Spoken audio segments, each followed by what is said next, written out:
Hey man, welcome to the Vanguard Wall podcast. We're finally kicking this thing off. This has been a long time coming. We're super stoked to have Dylan Truesdale here. This is going to be an awesome story. I know it's one that I've been looking forward to. It's been really cool connecting with you, hearing your story, hearing like all the perseverance and the challenges that you've overcome, that you continue to overcome. I'm just stoked, man. It was great to meet your fiance, Allie, and kind of get her intake on kind of her experience as she's been a part of your journey. From you transition off active duty and all these crazy things that we're going to talk about today. So dude, thanks for making the time for us, for being willing to be open and vulnerable by having this interview and letting the world know who you are, dude, and for being that first jumper out this airplane, bro. Yeah, man, like I said, green light go. I've always liked being the first jumper, so it's kind of fitting. Dope. Thanks for having me. I couldn't be more excited to make this happen and get my message out there. Cool. I'm going to start you off with a quick interview so the audience knows a little bit about you. So Dylan Truesdale, 29 years old. You did 4 years active duty as an Army Ranger with the 3rd Battalion, 75th Ranger Regiment. You got 2 pretty kinetic deployments with them, which we're going to hear about. It was super interesting to kind of hear some of your stories. You were kind of see your highlights from your first deployment, where you were extremely instrumental in the Mohammed Rafiq raid. You also did an operation where the Pakistani Prime Minister's son was actually captured, and you guys did the hostage rescue mission to get him. So that's going to be a cool story I'm looking forward to hearing. And then you were also first on the ground for Operation Greensword, which that sounds like it was pretty nuts as well. Yeah. You got recognized and coined by the UTSA commander, General Miller at the time, for kind of your actions taken on that hostage rescue mission. Yeah, you definitely took some stuff into your own hands, man, which was pretty cool. You then got moved. You were in ACO for a while, and then you got moved to Deco, which is a specialty platoon, and you deployed with the Ranger Recce unit and had some special taskings working with the ground branch in Afghanistan. And on that trip, you were the youngest and probably the lowest ranking Ranger to get that job, but you also earned a Bronze Star Medal during that deployment. So some of your other achievements, which are pretty crazy, you won your age division for your first 50K ultra race, and that's after you got lost and had to run an extra 6 miles. Yeah. You've summited a couple mountains, Ben Lamont, Kepler Peak, and Mount Robert, along with climbing Roy's Peak and the French Ridge in New Zealand. You graduated top of your class at photo school, which I know is going to be a big part of your story as well, and kind of how you got there. And then you also got to do some pretty cool photography stuff, including photograph the Billabong Pipeline Pro for Volcom, which Jack Robinson ended up winning, who was a Volcom surfer. And you got the behind-the-scenes shots, which got published in Free Surf. So yeah. I know you're a big ultra trail runner, which I found out is different than an ultra marathoner. So not only do you run long distances, you do it in uneven surfaces, which is pretty crazy. And when the guests get to find out that you don't have an eye and you can't see that great out of the other one, that's pretty cool in and of itself. And you got some big endurance racing races coming up, which I think is going to be pretty cool. So yeah, I'm super stoked. Yeah, did I miss anything? No, I think that pretty much sums it up. Yeah, I appreciate the intro. It's been an interesting journey these last 29 years, but it's been a fun one, and I'm excited to kind of share a little bit about how I've gotten here, at least. Yeah, super cool. So, we'll just kind of tell your story. So kind of tell us a little bit about, where you were born and kind of how you grew up. Yeah, absolutely. So I was born in South Texas, grew up in this little town called Rockport. A lot of people know it as like a vacation destination if you're like local to Texas. It's an interesting place because it's got a clean beach and all the things that you want in like a little summer vacation spot. But it's got some like kind of dirty secrets, some shadows, or that hide in the shadows rather. And it's not always like rainbows and butterflies in Rockport, but kind of is good at pretending that it is. Yeah, what kind of stuff were you into as a kid? So I was a big sports guy for sure. Loved football, played football, all throughout high school and track as well. I'm a pretty tall guy. I'm like 6'5", so everyone was like always expects me to be a basketball guy, but this never was my thing. I was better at track. I was a sprinter actually in track, and that ended up bringing me to college as well. Yeah, I bet those long legs, you can cover some distance, dude, like a gazelle. Yeah, exactly. That was my nickname actually. Yeah, Really? gazelle. Yeah. What was life like as a childhood, man? Mom and dad in the picture? Yeah. So dad wasn't in the picture. Dad actually went to prison whenever I was 5. Wasn't really in the picture beforehand either. Came from an interesting background. It's like my granddad and my grandmother were both in the medical industry, so kind of came from an upper class family. Got away with a lot. My family kind of had a lot of power in Corpus Christi at the time, as my dad was growing up, so he got away with a lot. And fortunately, unfortunately, kind of depending on how you look at it, my dad went to prison whenever I was 5 for throwing a girl off a balcony. His ex-girlfriend actually. So a lot of stuff that he had done up to that point probably should have sent him to prison already. But like I said, got kind of swept under the rug, and this was like the final straw, and there was no more bailouts for him really. And probably actually one of the best things that could have ever happened to me, that he went away, even though it made my childhood, like my upbringing, really, really difficult. It's probably astronomically more beneficial that I didn't grow up with him in the picture. So it was just you and mom? Yeah, it was me and mom, and then little brother, little sister came along later. Like I have a brother and sister that are twins that are 2 years younger than me, but different dad. Mom, wasn't. So mom was kind of a single mom for a long time, and even after the twins were born, she kind of became a single mom again shortly after that. But we had a really, really strong backbone, and her parents, my grandparents, they're saints, man. Like they would take care of anybody, and they definitely took care of us. Like, we lived with them on and off with my mom, as she, went through different phases of her life and kind of drug us along with those phases. We always had like a strong backbone in my grandparents to kind of lean on. So I, in a lot of senses, I consider like them to be the ones who raised me. Super cool. I know you had told me kind of this morning that your mom kind of struggled with some addiction.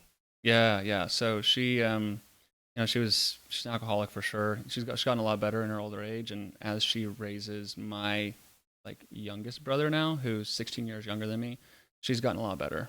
So I give her a lot of credit for that. But when I was growing up, yeah, she struggled with like alcohol addiction, and then eventually prescription medication addiction as well. And that led to like a lot of trauma for me growing up. I think trauma is kind of a word we throw around a lot right now, or a lot of people do at least. But this was a lot of emotional abuse that took place as a kid that I didn't even really recognize was happening. I knew that it was bad, and I knew that I needed to get away from it, but I didn't recognize that it was happening until later in life. So that was a bit rough. Yeah, I know you kind of told me a story of you having to run away, pack your PlayStation 4 up, and yeah, beat feet out of town.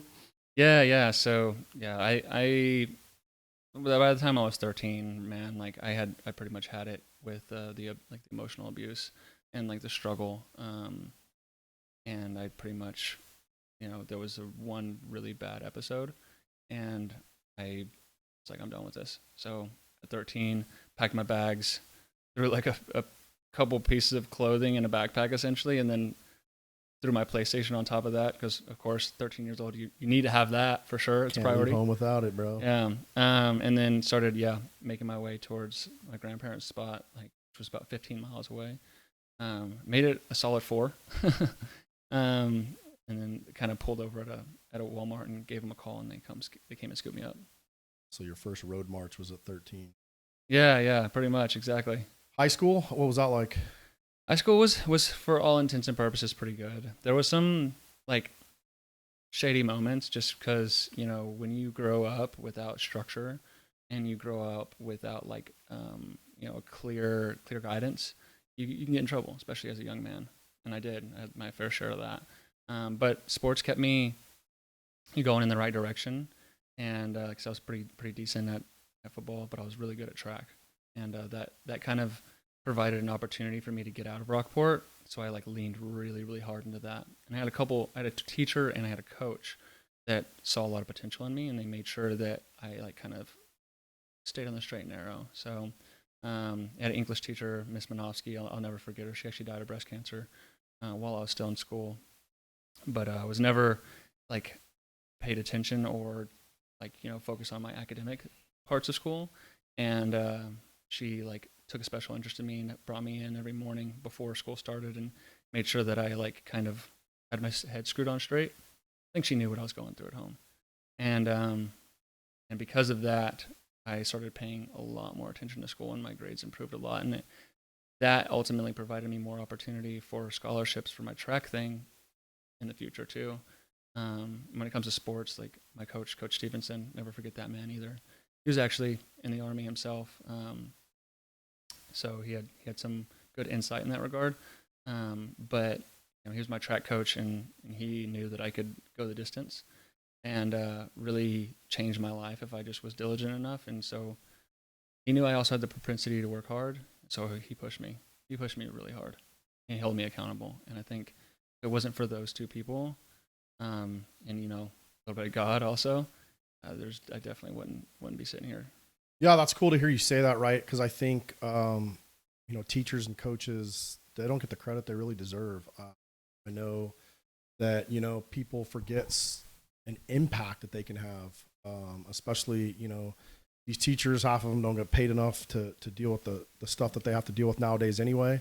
But I hope them just hearing you say that puts an extra spark in their step to know that they really are impacting lives, right? And then coaches as well. I mean, you just talked about how instrumental this coach was, and the audience is going to get to hear the rest of your story. But these coaches out there, some of them don't get the credit they deserve as well. Because just putting that extra effort, especially when they don't have to, man, it could just really impact our youth. So kudos and a shout out to all you coaches and teachers out there. Absolutely. Yeah. I've heard it said before that like, as a coach or a teacher, there's like a few people that you can choose to save. And I don't know why that, those two individuals chose me, but they did. And it definitely saved me. Awesome. Sure. So what was on the plate after high school? I just wanted to get out of Rockport as bad as I could. I didn't like being there. Everyone knows everyone there. Everyone knows everyone's drama. I mean, like, just to kind of paint a little bit of a picture about my dad, and then also what it's kind of like being in Rockport is everyone knew about my dad growing up.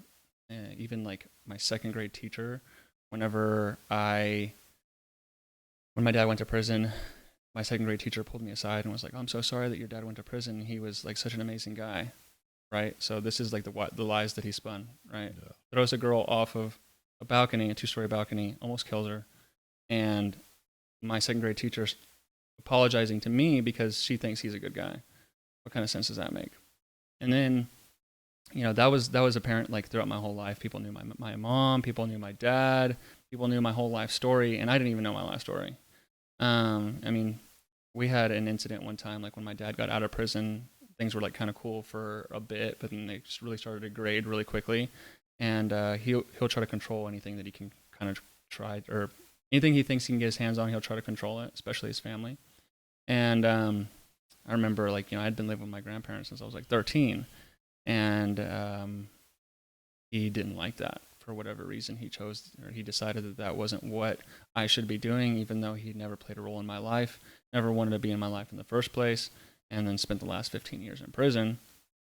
He actually called the Rockport or the Aransas County Sheriff's Office and had the sheriffs come basically scoop me up and have to bring me back to like my mom's house, even though I hadn't lived there, in 4 years. And it was really like eye-opening to me at age 17 to see this happen. One, because it's like really painted the picture for me of like, oh yeah, this narrative that people have told me about my dad is, the paint started to chip away. They had these, sheriff and the deputy sitting in my grandparents, on the couch in my grandparents' house, and they knew who my dad was. They knew who my mom was. They knew what situation that they would have to like basically put me in. They didn't want to do it. They sat there like these guys, like these were good guys. Like they were almost emotional because they had to like take this young man away from his real home and bring him, somewhere where they knew that he wasn't going to thrive, and all for these like arbitrary reasons that didn't make any sense. And yeah, I'll never forget that day. Those two guys sitting there and like didn't want to do what they had to do, but yeah, it was pretty brutal. Yeah, a lot of people don't understand like law enforcement, especially cops, sheriffs. It's not the greatest job on the planet. They get stuck between the law and the hard place, man. And it's I'm sure those cops didn't want to do that. No, absolutely. I mean, it was all over their face, But all that to say is like, Rockport has there's a lot of dirty laundry there, and I just wanted to get out of there as fast as I could. And my best bet, I didn't come from a family that could pay for me to go to school or anything like that, but my best bet was sports. And I had a few different offers from around like the state of Texas to go run. There was certain like programs there's certain schools that were setting up like sprinting programs that they were really looking for people of my caliber and stuff like that. But I was like, had my heart set on going to UTSA. Why, I don't know. I think it had a lot to do because it carried the University of Texas name, and I just wanted to like make my family proud that I was going to this like more prestigious school. And by family I mean like the people that were present in my family, because there was a few of them that really were like shine bright and for me. So I wanted to make those people proud by going to like a prestigious school, and UTSA was becoming that in the track world at that time. So I just like focused every bit of my energy and every bit of my like know-how and effort into getting into that school and to like get a scholarship there. And I ended up getting offered a spot at UTSA to go run the hurdles. Super cool. So how was that transition? It was tough. I didn't give that like transition enough maybe like credit as a young man, because I was a big shot where I grew up, and I thought that I'd be a big shot there. Like I just had to get there, and then it doesn't matter where anyone else came from. Like I came from some hard shit, so I'll be fine. But there's a lot of fast people at that level, and I was no longer that big fish in a small pond. I was on the opposite end of the spectrum at that point, and I was going from a really small town too, with like a very like manageable population, and then going into this like huge city for me. San Antonio is probably not big to some people, but for me it was like a whole nother planet. So it was tough. It was overwhelming. Even just going to school was tough. Going to classes and being in like auditoriums with 150 people, I was like losing my mind. I'd never like seen that many people in any one spot other than like a football game. So yeah, it was definitely a rough transition. It put a lot of stress on like my ability to perform both in school and then also like as an athlete. And I kind of started looking for ways out, I think. When did the military show up on your radar? So I had two roommates at college. They were both in like the ROTC program, and they were, like in their junior, senior year. So they had been in the ROTC program for a while, and they knew that I was kind of struggling, but they also knew that I was a good athlete. So they were like, hey man, like you should, I know that, your track thing isn't paying for all of your school. So there's like other means of getting your school paid for. Have you ever thought about like ROTC? They're just like, they're actually being really good guys and just trying to help me out. And I'll always appreciate them for that. So I learned about ROTC, and I was like, okay, well, maybe I can do this thing. Like, I'll join the Army afterwards, but I'll be an officer. They'll help pay for my degree. Like, all these like things that sounded really good to me. So I kind of like started exploring that route. I had a meeting with like the ROTC, like essentially NCOIC. Or like the guy in charge of the ROTC program, essentially. And he was like, hey man, like I'm sorry, but we don't have any more scholarships. Maybe we can get you in next semester. All this, stuff like nothing he could really do for me, but it would have continued to be an option if I could have just like waited it out. But he encouraged me to join this thing called Ranger Challenge, which was like an ROTC adjacent event where different universities compete against each other in like Ranger style, like certain Ranger task like objectives, essentially building like a one rope bridge and like doing, of course, like, there's a PT element to it, all these different things. So I was like, okay, yeah, let's do it.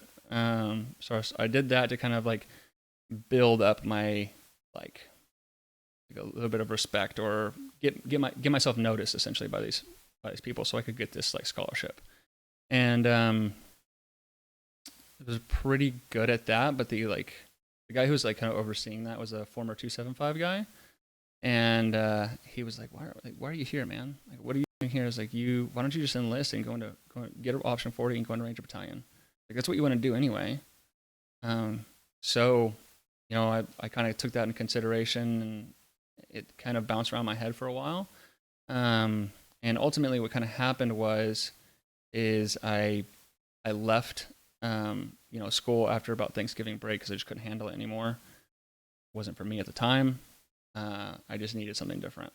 And I had actually thought that I might try to go into the Navy and be a SEAL, because special operations was something that I was interested in as from a sixth grader, from the age of, about whatever age you are in sixth grade.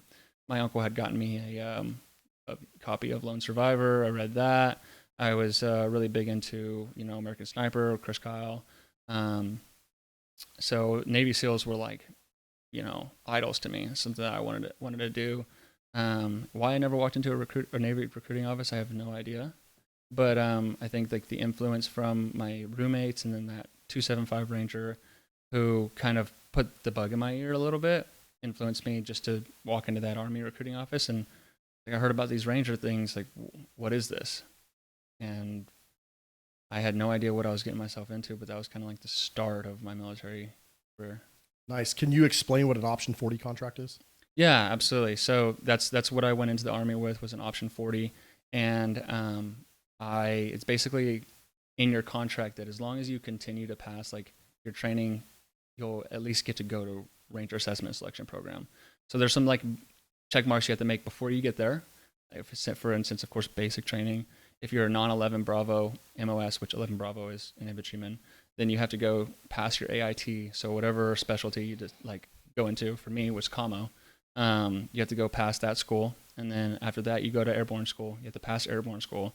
As long as you make it through all of those, you at least have an opportunity to try to pass and pass RASP and get selected to be an Army Ranger, or Special Operations Ranger, essentially, with the 75th Ranger Regiment. What made you pick Commo instead of infantry? So I actually went into the recruiting office, and I told the guy, I was like, I want 11 Bravo option 40 contract, or I walk. And the only reason I knew that I was basically just speaking out of my ass. I had no idea what I was actually saying. And but that's what I had been coached to say, essentially. They had told me, we are out of our allocation this year for that. You can wait until next year, and then maybe we might be able to get you in, and give me the runaround.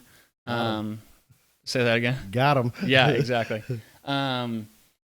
So after they gave me the runaround, I kind of walked, and they got a call later, and it's well, I do have this one option for you. It'd be a Commo position.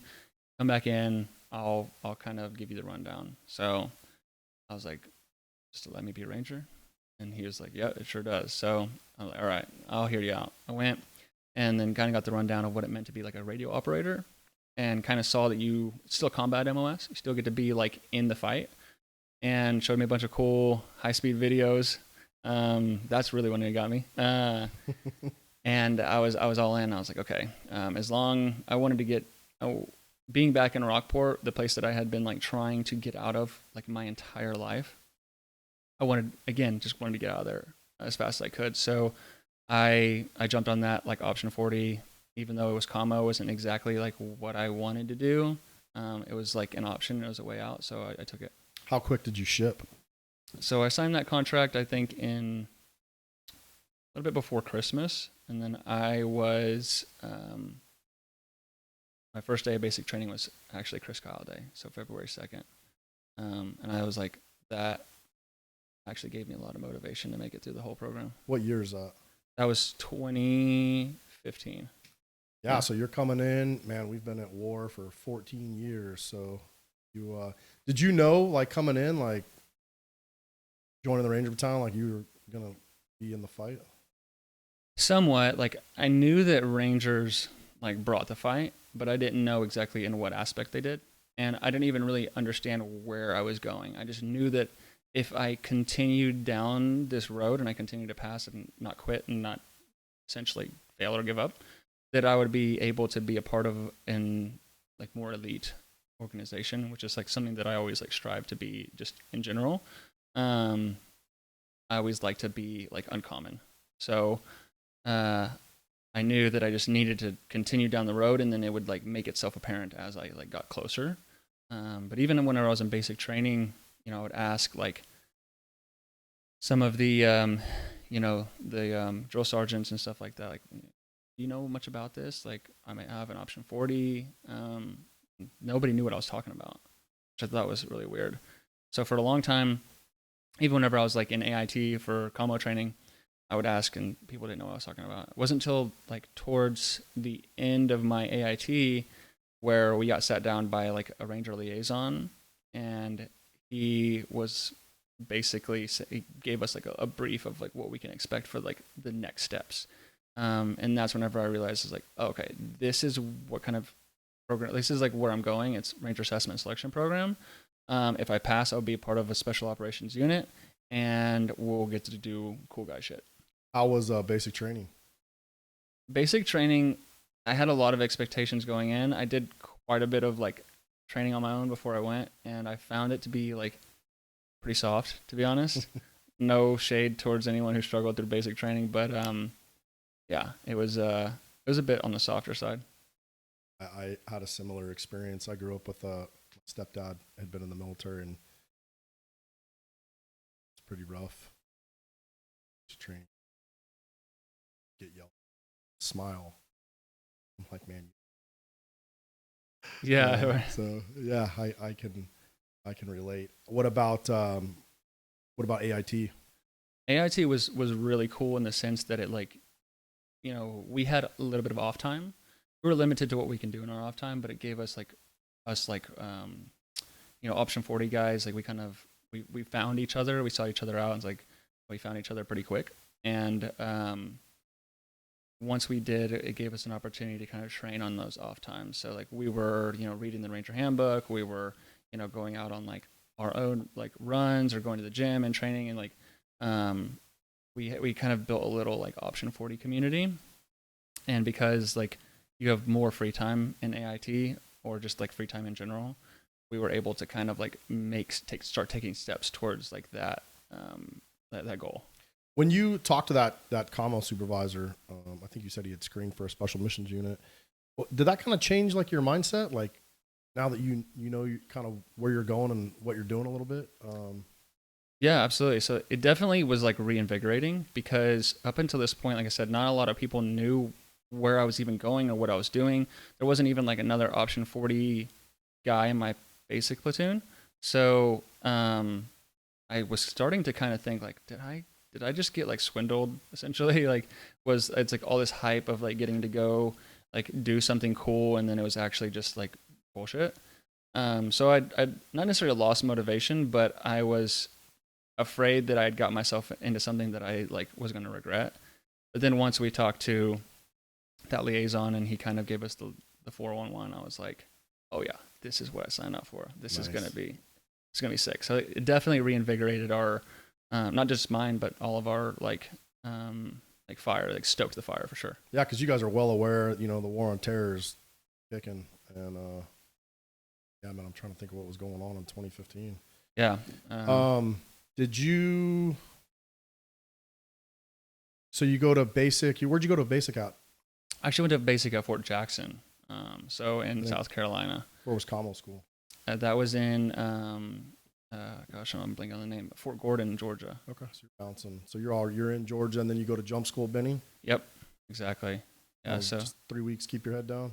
Pretty much just, it was kind of just like one of those things like survive, and like learn as much as you can, like from the people who had been like in the game for a while. So, we had, there was like officers and higher ranking enlisted that were there, and, you kind of pick their brain a little bit and but yeah, for the most part, just keep your head down, pass, and like get ready for RASP. So you graduate jump school. That's on Benning, and then RASP is at Benning as well. Yeah. So you go straight. It's actually really interesting. So you graduate airborne, and then you get picked up by like Ranger cadre that are part of the like Ranger Training Brigade, which is where RASP is. It's actually part of like regimental headquarters, but it's they're on Benning as well. They were super nice to you guys, or what? Oh, they were the nicest. Like the guy was just like a cupcake. Yeah. No, but so you get picked up pretty much right after graduation of airborne school, and you pretty much go straight into pre-RASP, which pre-RASP isn't like a exactly like predetermined thing. It's just like a holding cell essentially for RASP. But yeah, you get to grab all your bags and run from airborne school essentially to the Ranger compound. You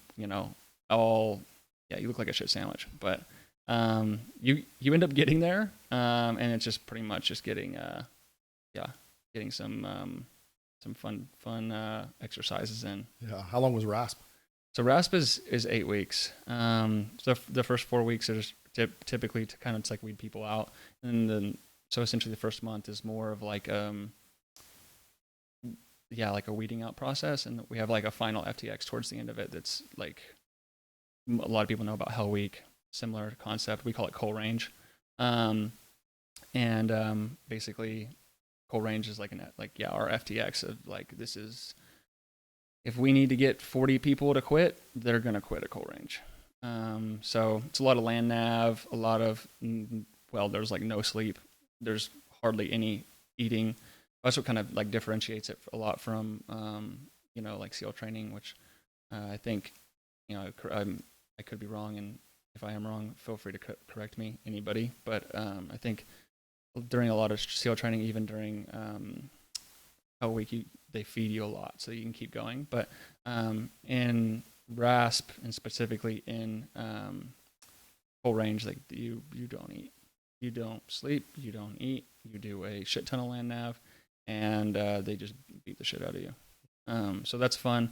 But the funny part actually is that like when you quit, you don't get to like go back, but you get to go in this like warm little hut with like a fire and all that stuff. So it's like always within sight where like the quitters are, which I think is funny because for a lot of people you could see these guys standing around a fire and getting warm and eating like real food, and I think a lot of people, like some people, were encouraged to quit by that. But for me, I was like, well, one, I don't want to be standing in that group because that means you failed, but two, they're still here. It's like not like you get to go home, you're still at Coal Range, so just power through. Yeah. So you get through RASP, and how do you figure out what? Is there like a graduation ceremony? How does that go? Yeah. So so after that part that I kind of talked about, you do like more of like a the last month of RASP is like a more specific training. So you do like a lot of like shoot houses, you do like move and shoot drills, you do Ranger shit essentially to prep you for whatever battalion you're going to. So then you graduate, and you get assigned to typically one of the 3 battalions, so 1st Battalion, 2nd Battalion, or 3rd Battalion. And in some special cases, people get assigned to regimental headquarters, depending on their MOS. For me, I got orders to go to 3rd Battalion, which is just right there across the street at Fort Benning.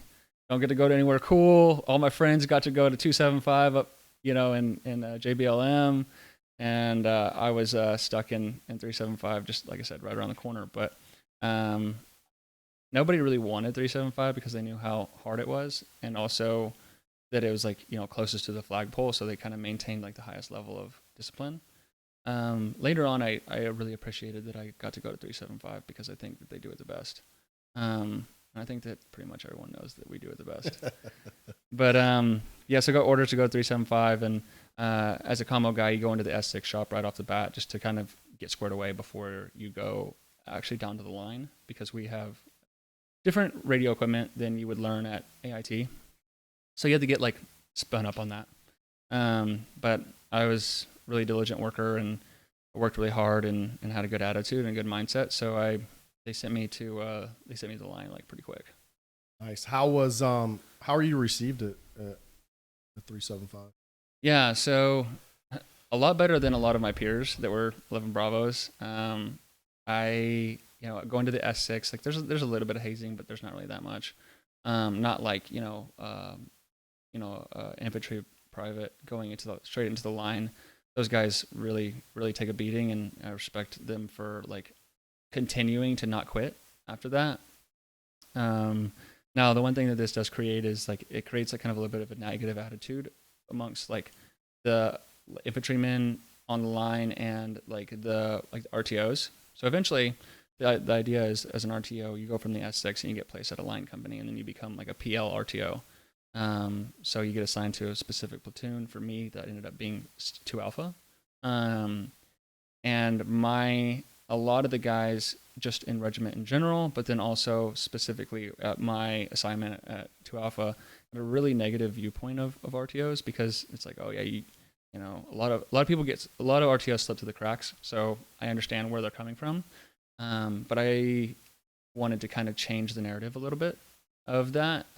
So I spent a lot of time with my like Ranger buddies that was like, privates with in RASP, and then they were 11 Bravos, and some of them went to 2 Alpha.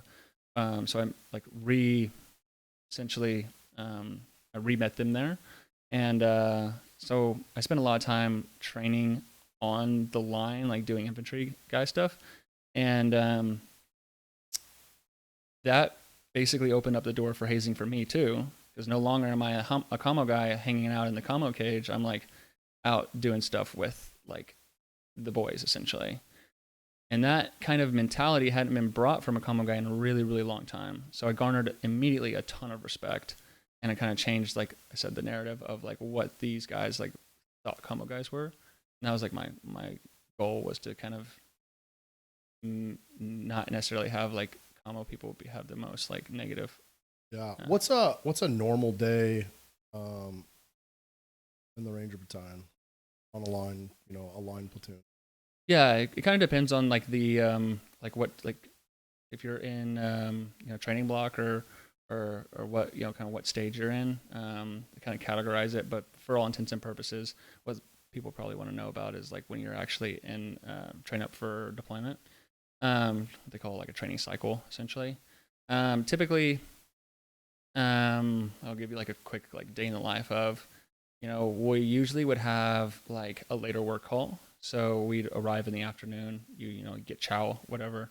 You'd have like a little bit of PT, of course, in the morning, or in like your first part of the day, first part of the work day, essentially. So you do your PT, get some chow, which usually started with dinner, and then we would do training operations like through the night. So kind of on reverse schedule. Now this varies a lot, but I think like this is what I'm describing now is like the most powerful kind of Ranger like training cycle, like the most like the gold standard essentially of like Ranger training cycle. So, and then you do like movement, like essentially like movement to contact, like type training.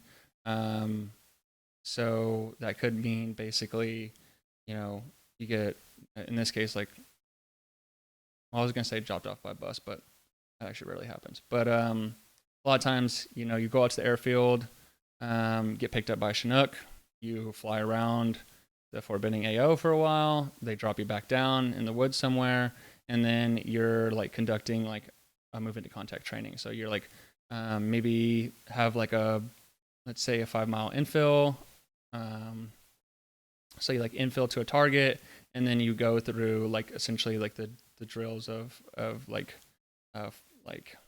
steps of escalation essentially. So you usually have a terp with you, and this is still within training. So like you have a terp with you, the terp basically starts saying some stuff to the compound that you're surrounding, and they, you start moving through levels of escalation.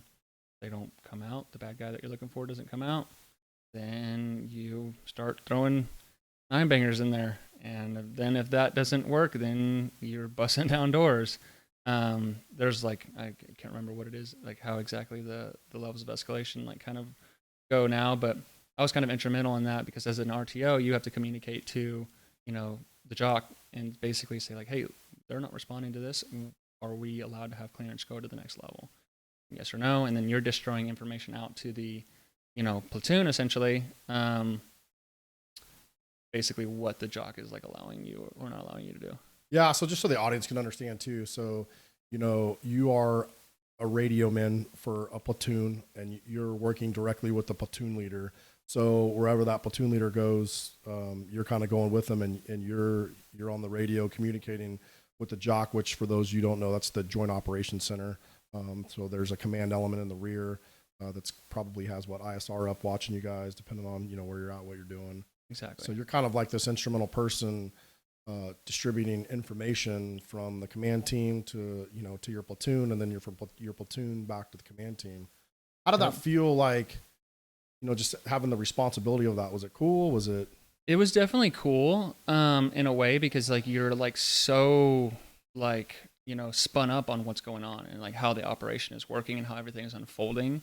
But as a 19-year-old kid essentially, being a direct line of contact from your PL, your platoon leader, to really high-ranking officials, like essentially sometimes like even the regimental commander back at the jock, especially on deployment. It's like it's a ginormous like responsibility. It's like very like heavy weight to bear, because you have to be spot on, especially on deployment, right? So you're doing these like highly sensitive, like highly important operations. Maybe you're like scooping up like Al-Qaeda or Taliban leaders, or someone who's instrumental in like moving money or equipment, drugs, weapons, whatever, for these terrorist organizations, and you're going to either basically going to capture or kill them. Like that was our mission. That was my first deployment, was like the majority of our mission. Nice. Thanks for kind of breaking that down. Yeah. So how long is it? I mean, obviously the war's full tilt still. How long is it from the time you get to 375 till your first deployment? Yeah, so it wasn't long. So I got to 375 like right after Thanksgiving of 2015, and I deployed like right after Christmas. So I caught the tail end of the training cycle. Went on like 17 days of leave, and then came back, and then bam, it was deployment time. So it was I had a lot to get spun up on in a really short amount of time. But that's kind of the beauty of Ranger Battalion. You learn a lot really quick. So where'd you go on your first trip? So yeah, we went to Afghanistan. We were tasked like the camp out, what a lot of people like colloquially refer to as like the Camp Alpha deployment. So it's Camp Alpha is on Bagram Airfield. So it's like a special operations kind of hub, essentially, if you can imagine like a base within a base, and it's like where most of the special operations guys hang out. Specifically, yeah, like the Rangers, and then there's usually like some Deco guys over there that are hanging out there too, and just like a hodgepodge of different special operations. Was that a kinetic deployment for you guys? Yeah, absolutely. So it wasn't like a super fast op tempo like compared to years prior, just because they were having some struggle like getting certain missions approved. There was a lot of missions coming down the pipeline, but they just weren't like getting approved for different various political reasons. But the missions that we did go on were like really, really, one, dynamic, and then two, important.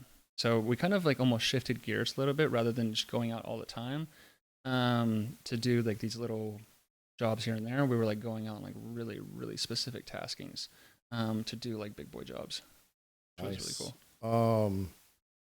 Yeah, walk us through kind of like your first firefight, man. I mean, you're 19 years old. You're at war doing the thing. What's that like? Yeah, it's you train for it, and I always say like you fall to your lowest level of training, and at the lowest level of training as a ranger is a really high level. It's you don't, even as like from my perspective where I was at going into Ranger Battalion, I signed my name on the dotted line to go and do this thing and to get into firefights, and I was excited for it. I think like a lot of young men are, but I definitely wasn't. Once it happened, I know that I wasn't actually prepared for like the emotional, like backlash, I guess, that comes with it, or like the emotional toll it takes on you. But I didn't experience the emotional toll right away. It's pretty much like almost, training took over, muscle memory took over, and it was just, we were on being a PL RTO. We were attached also to kind of like the gun team. So we're doing like basically Overwatch. We're sitting on a berm above like our essentially the compound that we were targeting. We were looking for an Al Qaeda leader that was within the compound, and we were just kind of basically trying to extract him. Now he was a pretty high level official, so they weren't gonna like let him go without a fight. So of course we went through those levels of escalation, like I mentioned before, and then we had, we started taking fire, and then once you're in troops in contact, or what a lot of people call TIC, then like all hell breaks loose. It's like the green light whenever you're jumping out of an airplane, except for 240s and gun teams to start like talking essentially. Yeah, I thought it was interesting when you were explaining it to me this morning, how you get in this firefight, but it's extremely coordinated, and it was kind of like weird for you to be there, but almost not, because of you guys had trained it, and how I thought it was pretty interesting when you were talking about like the efficiency of everybody doing the thing. Yeah, absolutely. So it's like you can imagine it's incredibly hectic. I mean, there's nothing on the battlefield that you can really control, other than like kind of yourself or your team. So a lot of things are happening really quickly, but especially being around like the gun team, and like how efficient like the gun team leaders are at working those 240s, and like it's just like immensely loud, and it's just like chaos everywhere. But at the same time, there's almost this like level of calmness. One, because like you've trained for this, you know exactly what you're doing, you know what you're supposed to be doing. Just the variables change a little bit, like who you're essentially engaging with changes, and how they engage with you kind of changes. But there's just like an immense amount of like, I guess, almost like this organization that gives you like a calming kind of effect. So it's like almost robotic in a way. And again, like I mentioned before, I think it's just because you fall to the level of your training and you do a lot of training, and once the pin drops, you just revert back to that, and then you don't start to like, all emotion kind of turns off. You just work.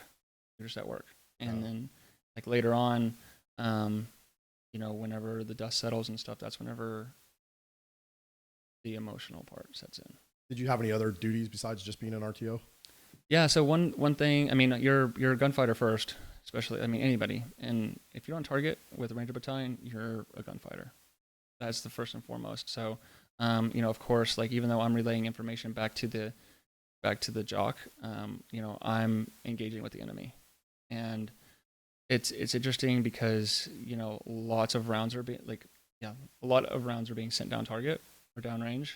And there's a lot of people moving around and coordinating and stuff like that. So it gets hectic. It's not necessarily like what you see in the movies where you clearing rooms and stuff. At least my initial experience at Ranger Battalion wasn't on that particular deployment. That I got to experience that later in my career, but at the beginning it was very much different than what you would like expect. But you still,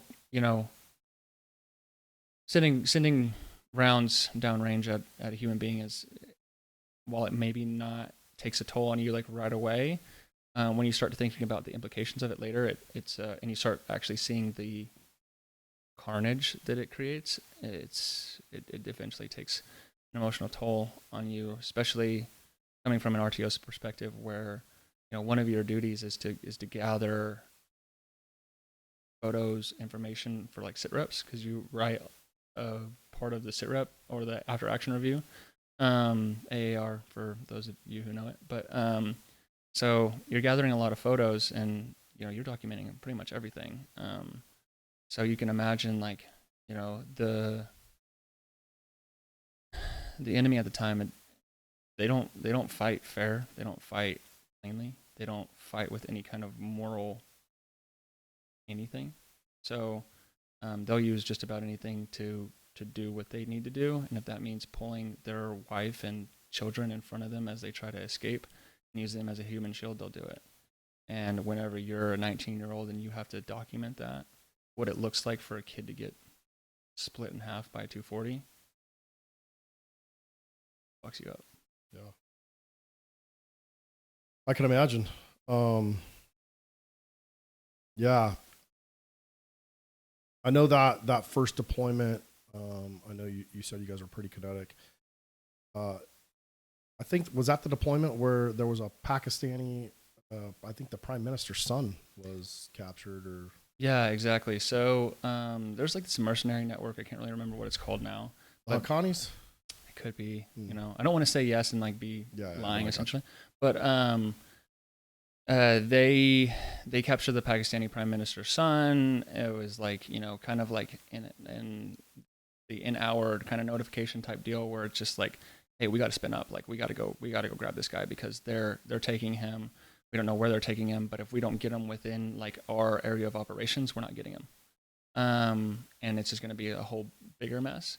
So we had to kind of go like pretty quick, and it was a little bit bigger of an operation. Normally, like, you know, as like my job on the battlefield is I'm typically with the PL, and the PL is making a lot of the decisions. In this particular operation, the RCO went with us. Your commander for the platoon? Yeah, so the commander for our like it was like a platoon plus. So we had like 1.5 platoons on target, and then we had like half of a platoon that was on QRF. And because of the nature of the operation, not that RCO didn't trust our PL to like kind of get the job done, he just wanted to be on the ground essentially. Oh, your ACO company commander went. Yes, okay. Yeah, exactly. Your platoon commander would be your platoon leader. Sorry. So no, all good. So he had an RT, like that's like the next progression in my job would be to be like the company commander's RTO. And so our company commander had his own RTO, and that would be considered the ground force commander RTO. So that they're kind of like now taking over the role that I normally, like the PL and myself would normally do. So now at this point, like typically the ground force commander RTO will distro information to me, and then I'll distro it to my platoon, and then he'll distro information to like the other platoon RTO, and he'll distro it to his platoon. So it's kind of like a trickle down kind of effect there. So my job became like for a very brief second, a lot easier. But what ended up happening on that mission, which was really interesting, is that our company commander's RTO really kind of dropped the ball. He lost comms with the jock.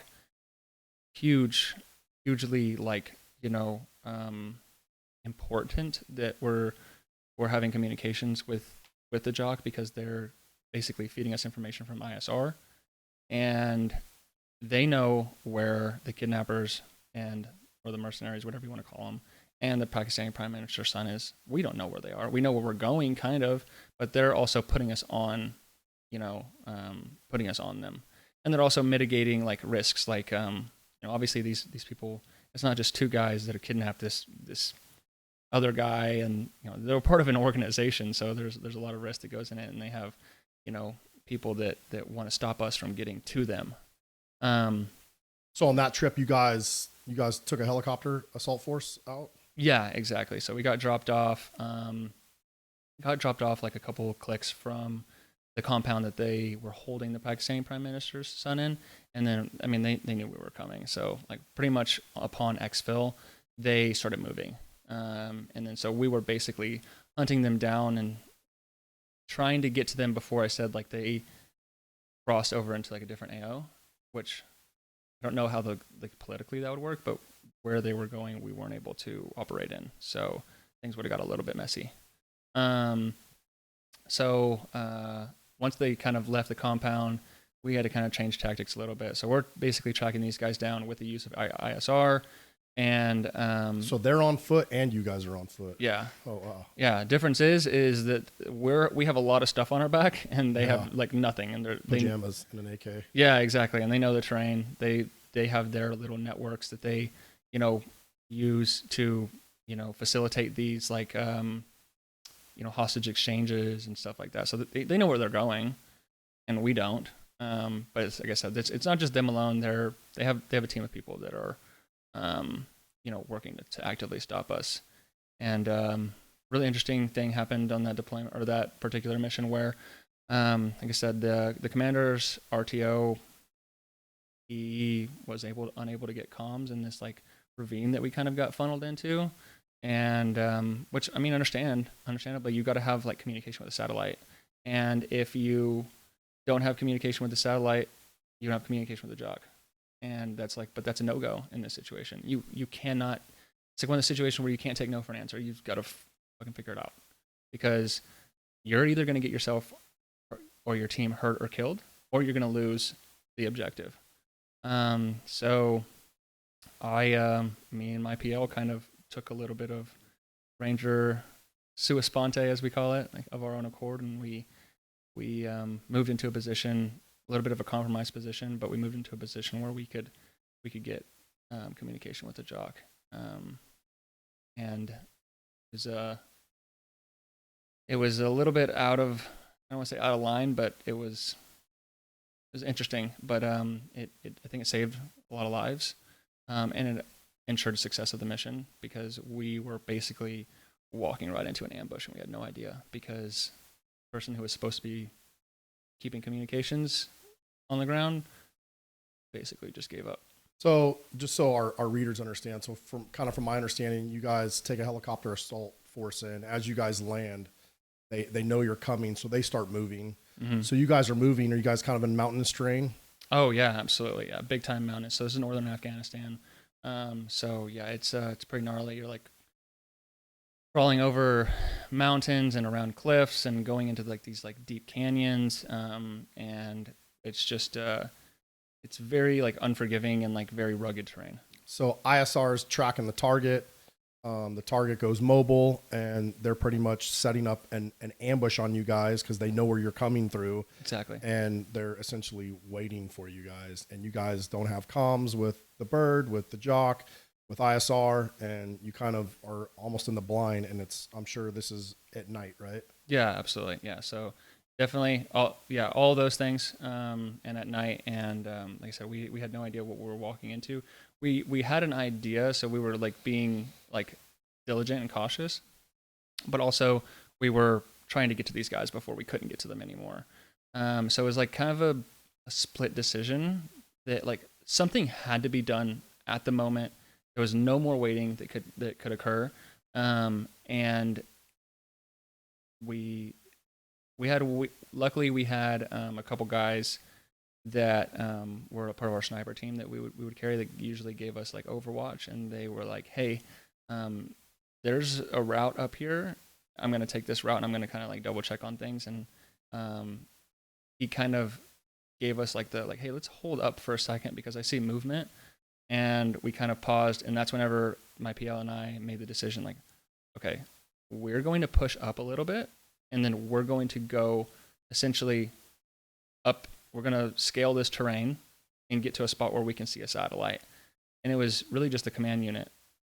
So it was me, my PL, and our JTAC, essentially. We went up on this kind of little outcropping, and we were able to get comms. And what'd you find out? We found out that like we were very, very near an ambush. These guys like they knew the route, like you mentioned. They knew the route we were taking. They knew how we were trying to get to these guys, to like where the hostage was, and they had set up on either side of this like canyon that we were walking through, on like the cliff tops of this canyon, and they were basically just waiting for us. AKs, RPG, like everything in the book that is typical of this kind of fighter, and they were just waiting to kind of get us, but by God's grace, we made a good decision, and I was able to make contact with the jock, and they were like, freaking out pretty much, like, because they could see us in the ISR, they knew where we were going, they knew what was waiting for us. But like I said, the guy that was supposed to keep us good to go dropped the ball, and we just decided to take matters in our own hands and say, fuck it, we're gonna make sure that we're like doing this by the book. And yeah, it was good. It felt good to be like an integral part of the team, like an instrumental part of the team that like was helpful in the success of that mission. Because inevitably, you know, not to make, you know, the story too long, but like inevitably we neutralized those targets, those snipers that kind of helped us out, were able to move to our position where we were at, like in that outcropping, and then they kind of took care of business like they do. Then they do it really good. And we were able to keep on pushing through that canyon, and eventually got up to those guys, and we utilized like K9 to neutralize them. And how in the world they knew the difference between the Pakistani prime minister's son and these two mercenary dudes, I have no idea, but those dog guys are really good at what they do. So How many dogs did they have? they sent 2 dogs. Yeah. So those dogs, they humped through the mountains with you guys. They were with you the whole time. The whole time. Yeah, we always had dogs, and we usually had like attachments of like dogs and snipers, and then like a few other guys. How many guys were on that ridge line waiting for you dudes? It was there. I don't remember if there was the exact number, but there was like more than 10. Oh. Sure. Yeah, it was. They had a pretty robust like network of like fighters, and we essentially like the compound that we didn't land on the X, but we landed like essentially on the Y, and you know, infilled into the target. But that target that we infilled into was like their main area of operation. So like they had plenty of people there to kind of spare and to mobilize on us too. Yeah. So Pakistani prime minister, you owe us one. Yeah, big time. But yeah, so we got his son back, and that was like a really big win. I think it was like in the, you know, the news and shit like that. Yeah, that's cool. It's got to be a good feeling to be a part of something that big. I think that's the one you said General Miller gave you guys a coin and stuff, huh? Yeah. So why he chose, like they chose me, but I'm not quite sure. I mean, I guess I stepped up to the plate pretty good as a young man, and made the right call and talked to the right people and got the right information distributed. Really, to me, it kind of seemed like I was just doing my job, but General Miller was really stoked about the success of that mission. He was the UTSA commander at the time, and he coined a few people, and I was one of them that got coined for like that act on target, essentially. Yeah. Any other notable missions on that trip that we're talking about? Dude, we gotta talk about Greensword, man. Oh man, that was like probably the biggest modern like shit show in modern Ranger history. It was rough, not gonna lie. So a lot of people probably know about Operation Greensword. If you were in 375, if you probably were in Ranger Battalion in I guess that would probably be 2016, you absolutely know about Operation Greensword. It's a huge shit show. It's actually a huge failure. The first part of it, which is the part that I was involved in, was actually a pretty big success. But the parts afterwards were pretty rough. So basically, Bandar Valley, it's in the Nangarhar province of Afghanistan. ISIL-K had set up multiple training camps within this valley. They basically kicked everyone who lived there out of there, and they set up these training camps. Like there were all kinds of different like robust like training facilities that they had like basically stood up. They had basically like a primary school or religious school where they taught children from age whatever 0 to I think like I don't know teenage years. I can't remember the exact number. Basically their own like religious ideology, basically breeding extremists. And then they had an actual like training camp, like a military training camp for anyone that was like once they turned like 13 or something like that. Then they started like training them in like warfare essentially. They had, I think, like explosive manufacturing there. They had help from certain other countries, like essentially operatives from other countries that were in support of their operations that were there. Like who? So from what I remember and from, if my memory serves me right, there was like Russian operatives there. There was Chechen operatives there that were like training these, like basically training ISIL-K members to train their members. So essentially like very similar to like what we do when we train Afghans, like special operations units. They were doing the same thing. They were just doing it for the opposing team. Yeah. So you guys got the call to go take those training camps out? Essentially, yeah. So we had this like really big operation. Our deployment actually got extended just to do this operation, which was like, we were like 9 days from going home. And then we get orders down. And it's like, oh, you ain't going home yet, buddy. Bummer, dude. Yeah. So this was also in the middle of August. So it was like, it's hot in Afghanistan, for those of you who don't know. Especially down in the south. But so we get extended for this deployment. We know, or for this operation, we know something big is happening, but we're not quite sure what it is. We get briefed on it, and we're like, okay. Basically, the plan was to send ACO in. Now we got backfilled by our rear detachment, so they sent a bunch of guys that were on rear D out to Afghanistan to basically like strengthen our numbers, because this is going to be a big operation. There was a BCO element that was also in Afghanistan. They were just at a different outpost. They sent a second platoon of BCO guys out there as well to kind of also strengthen their numbers. And then they sent a whole CCO element. So our entire battalion was almost deployed to Afghanistan, which that's not normal. Normally we send one company, maybe like one plus a platoon from another company. So we had pretty much like everyone from battalion overseas to do this like one operation, from 3rd Battalion to do this operation. And the idea was to send ACO in. They get as far as they can get down this valley. BCO then infills their exfil, or our exfil. BCO gets as far as they can go, and then CCO infills BCO's exfil. And we're just basically leapfrogging each other until we clear this entire valley. Well, that didn't happen. We got dropped off. So at the start of the operation, like I said, I was in ACO, so we were first out the door, like always, literally. So I, we had like, gosh, I can't remember how long the infill was just to the mouth of the valley, but it was long. I think it was like,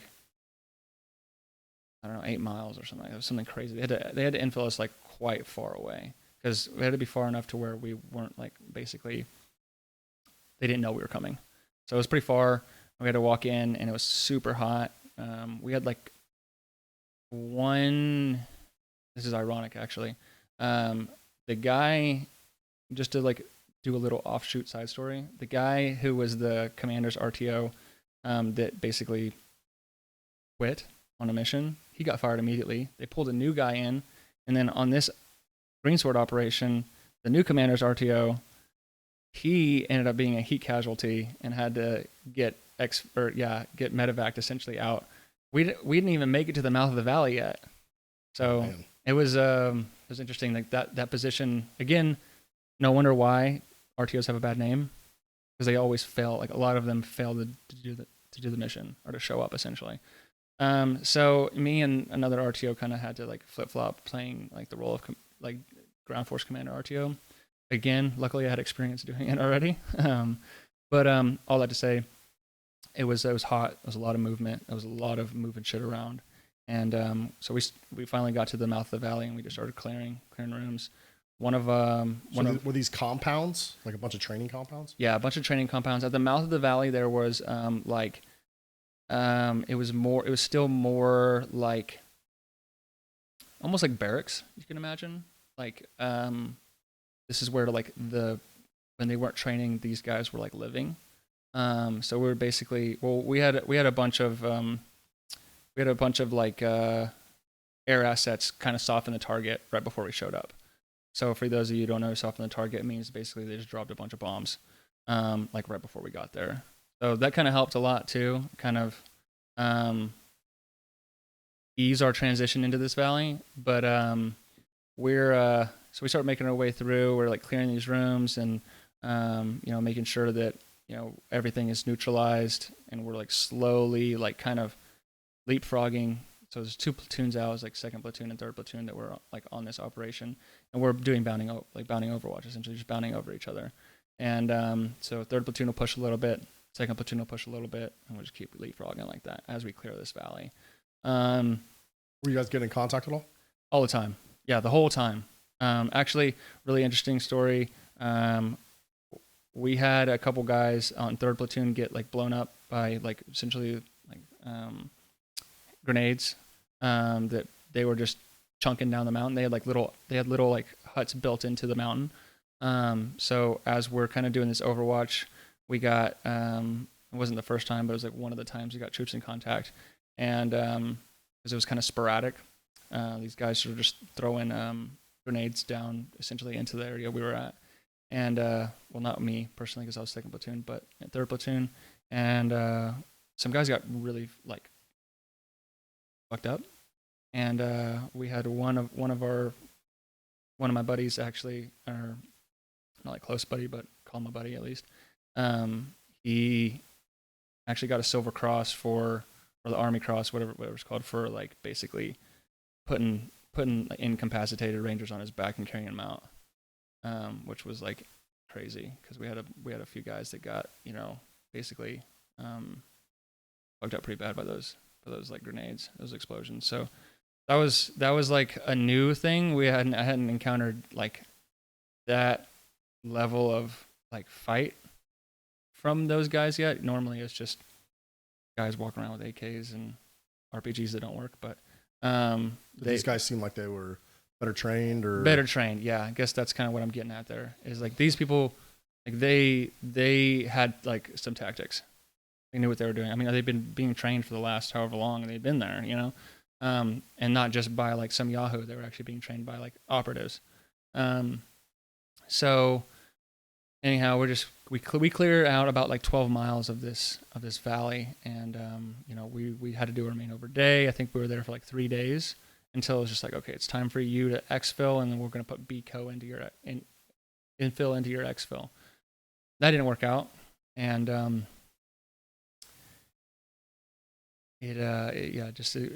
things started to collapse like really quickly. What happened? So as we made it, like I said, like 12 miles into this valley. It's like a 15-mile valley, I think, and I might be getting my numbers wrong. Feel free to fact check me, whoever's out there. But we start exfilling, and these guys just start filling in where we left off. Like, so Deco just they kind of had a similar issue to what our like commanders RTO had. Like they're like one of their entire like platoons just basically all heat catted like, upon arrival. You're taking a bunch of guys that were sitting around in Georgia and on rear D just getting jacked, and you put them in Afghanistan with a bunch of other people who have been doing operations in Afghanistan for the last 3 months. So we're just like crushing, and we're used to it. We're used to the climate. We're used to the elevation, and these guys are just like, they've just been crushing weights for the last 3 months on rear D and not doing any like real PT. So they come in and like almost all of Deco just completely heat cats. One of their commanders, like one of their PLs, like pretty much gave up. So they're like Fister, NCO, or they're like Fister, like basically, yeah, I guess like I don't really know what the terminology is anymore. I can't remember, but the OIC of the Fister group in Deco and the NCOIC, they basically took over the company, because actually I think it was the company commander that quit, or the platoon leader, I can't remember. But basically these Deco guys just like half of the company heat catted, and then the other half of the leadership just basically was like, I don't know what to do anymore, so I give up. So we had people leaving weapons on target while they were getting like medevaced. We had people leaving, like, I don't know why this was, but someone brought their Camp Alpha security badge. No idea why it was on their person on an operation, but you know, someone left that. People were getting shot, people were getting blown up, and basically where we had like cleared up to and then exfilled out of, the ISOK guys basically set up an ambush right there. So instead of like Deco doing like the responsible thing, and again, I don't want to disparage anybody from Deco, like I have a lot of friends from there, But instead of doing the responsible thing, because they were tired and they were like not acclimatized, they walked up the middle of the valley, and they just got ambushed by all the people that we had just basically like all the areas we had just like cleared out. So did you guys have to come back out? So we had to we didn't have to come back out. We weren't fully exfilled yet. So I carried, so, you know, as a radio operator, like, you carry a radio on your back that's like really heavy. I mean, it's just like, it's the equivalent of carrying, you know, being on like a gun team. So you're carrying a tripod or carrying like ammo, being an ammo bearer or whatever, or carrying the 240. You're carrying like a lot of extra weight. And you're usually carrying as like as a private RTO, you're probably carrying a lot of people's batteries too, because staff sergeants don't like to carry batteries. Just is what it is. So you end up carrying a lot of extra batteries as a private. So anyway, you know, I remember being just completely wiped. I'm like, all I could think about was getting on that bird and getting out of there. And I'm also pretty sick because at one point during this operation, we ran out of water. We couldn't get water. We couldn't get like a water drop, essentially, like a resupply. So we had you remember those platypus things where you like basically filter water. Yeah. So we had those. We found a stream. And you can already tell where I'm going. Yeah. So anyway, one of our squad leaders, God bless him, I actually love the guy.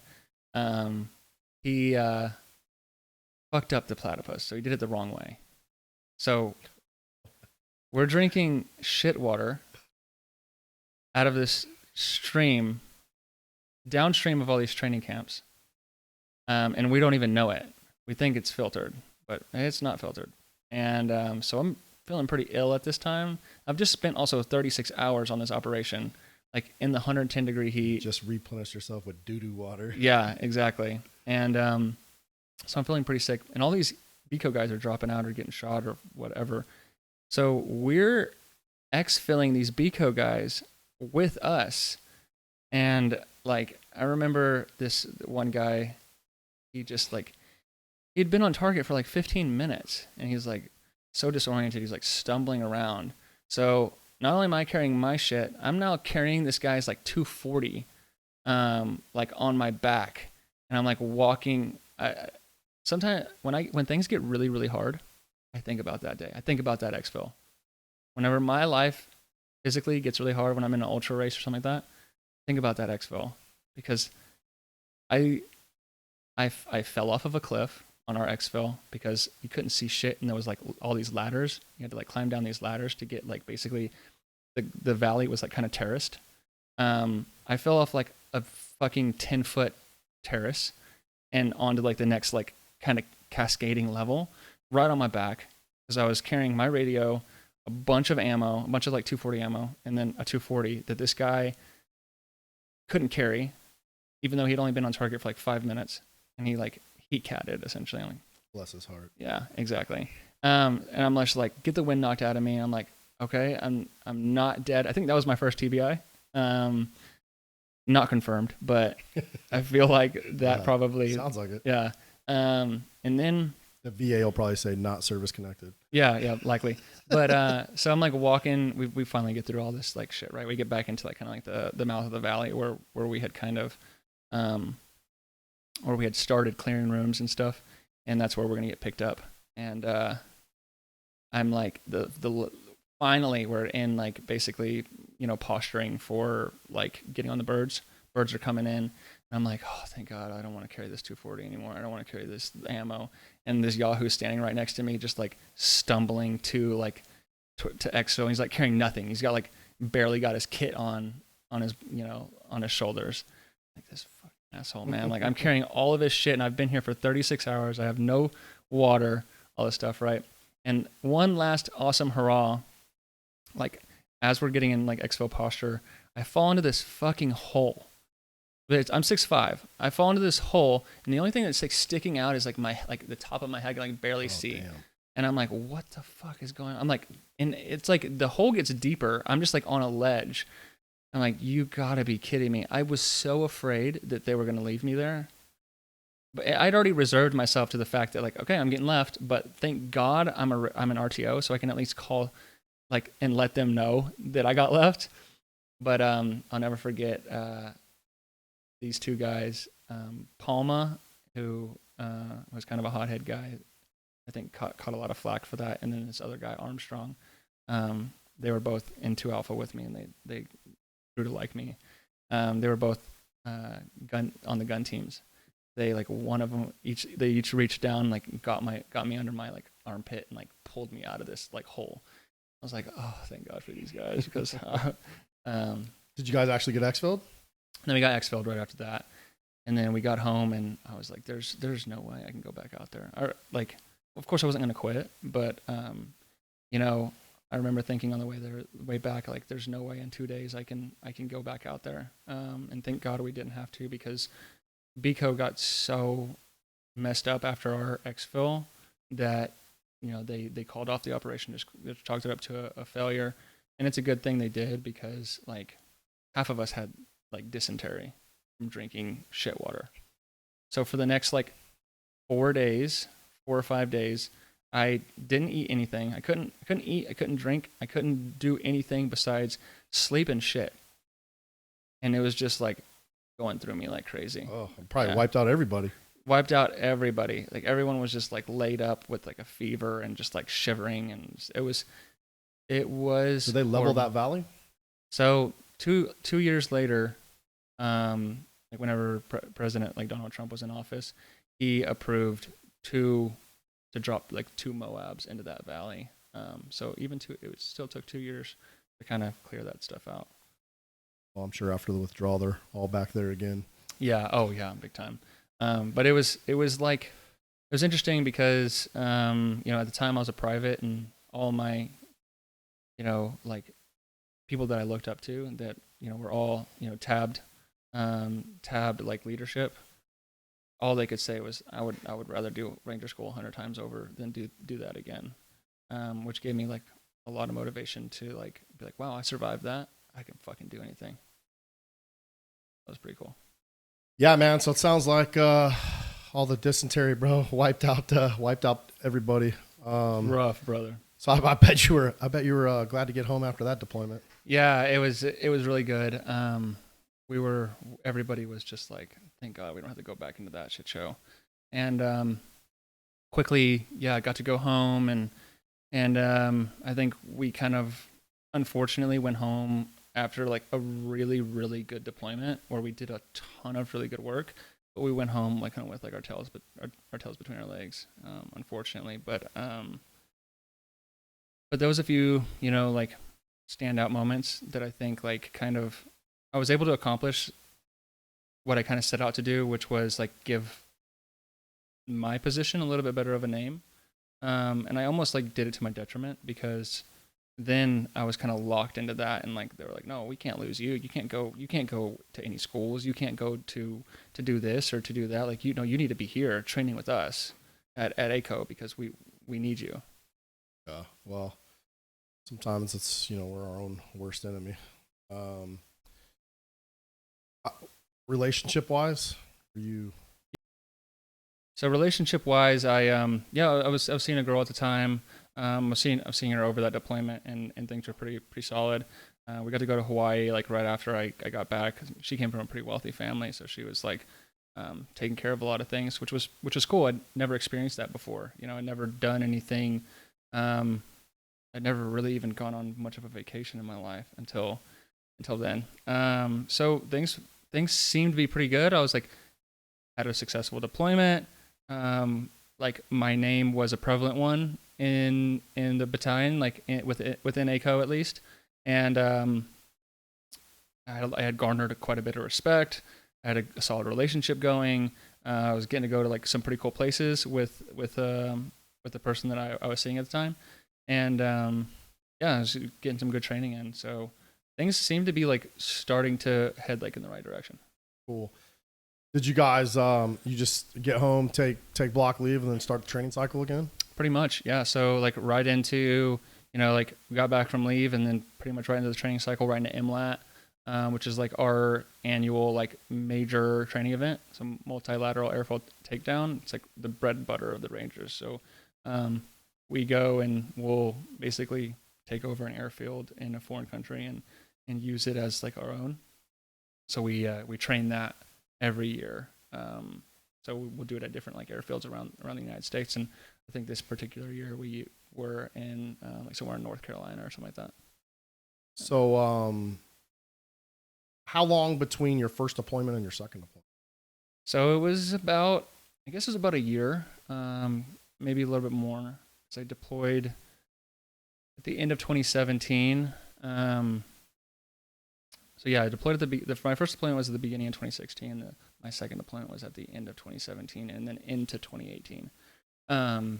So a lot of training cycles, different things kind of popping up here and there and like doing all kinds of different things. I had a major move from like ACO to Deco, where like Deco had been repurposed as like the specialty company, where we had like basically they repurposed it to carry a platoon, like a dog platoon, canine platoon, sniper platoon, a recce platoon, and then like kind of like a intelligence gathering platoon. I can't remember the name of their particular like designation, but it was all really cool stuff. And I got sent over there to be their like company Commo chief.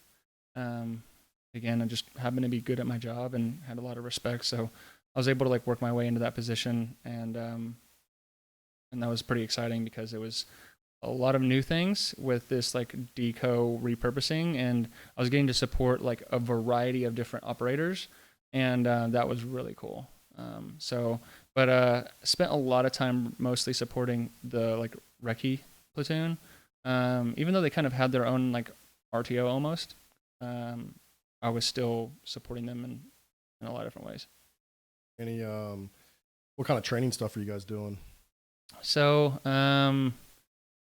dude, it was all so different. I didn't get to train with them as much as like I got to train whenever I was on the line, but I was in like the vicinity of their training a lot. But I didn't, I didn't get to like basically be a part of their like operations and go out and get into like their mission set, but I was supporting them like from a back end perspective.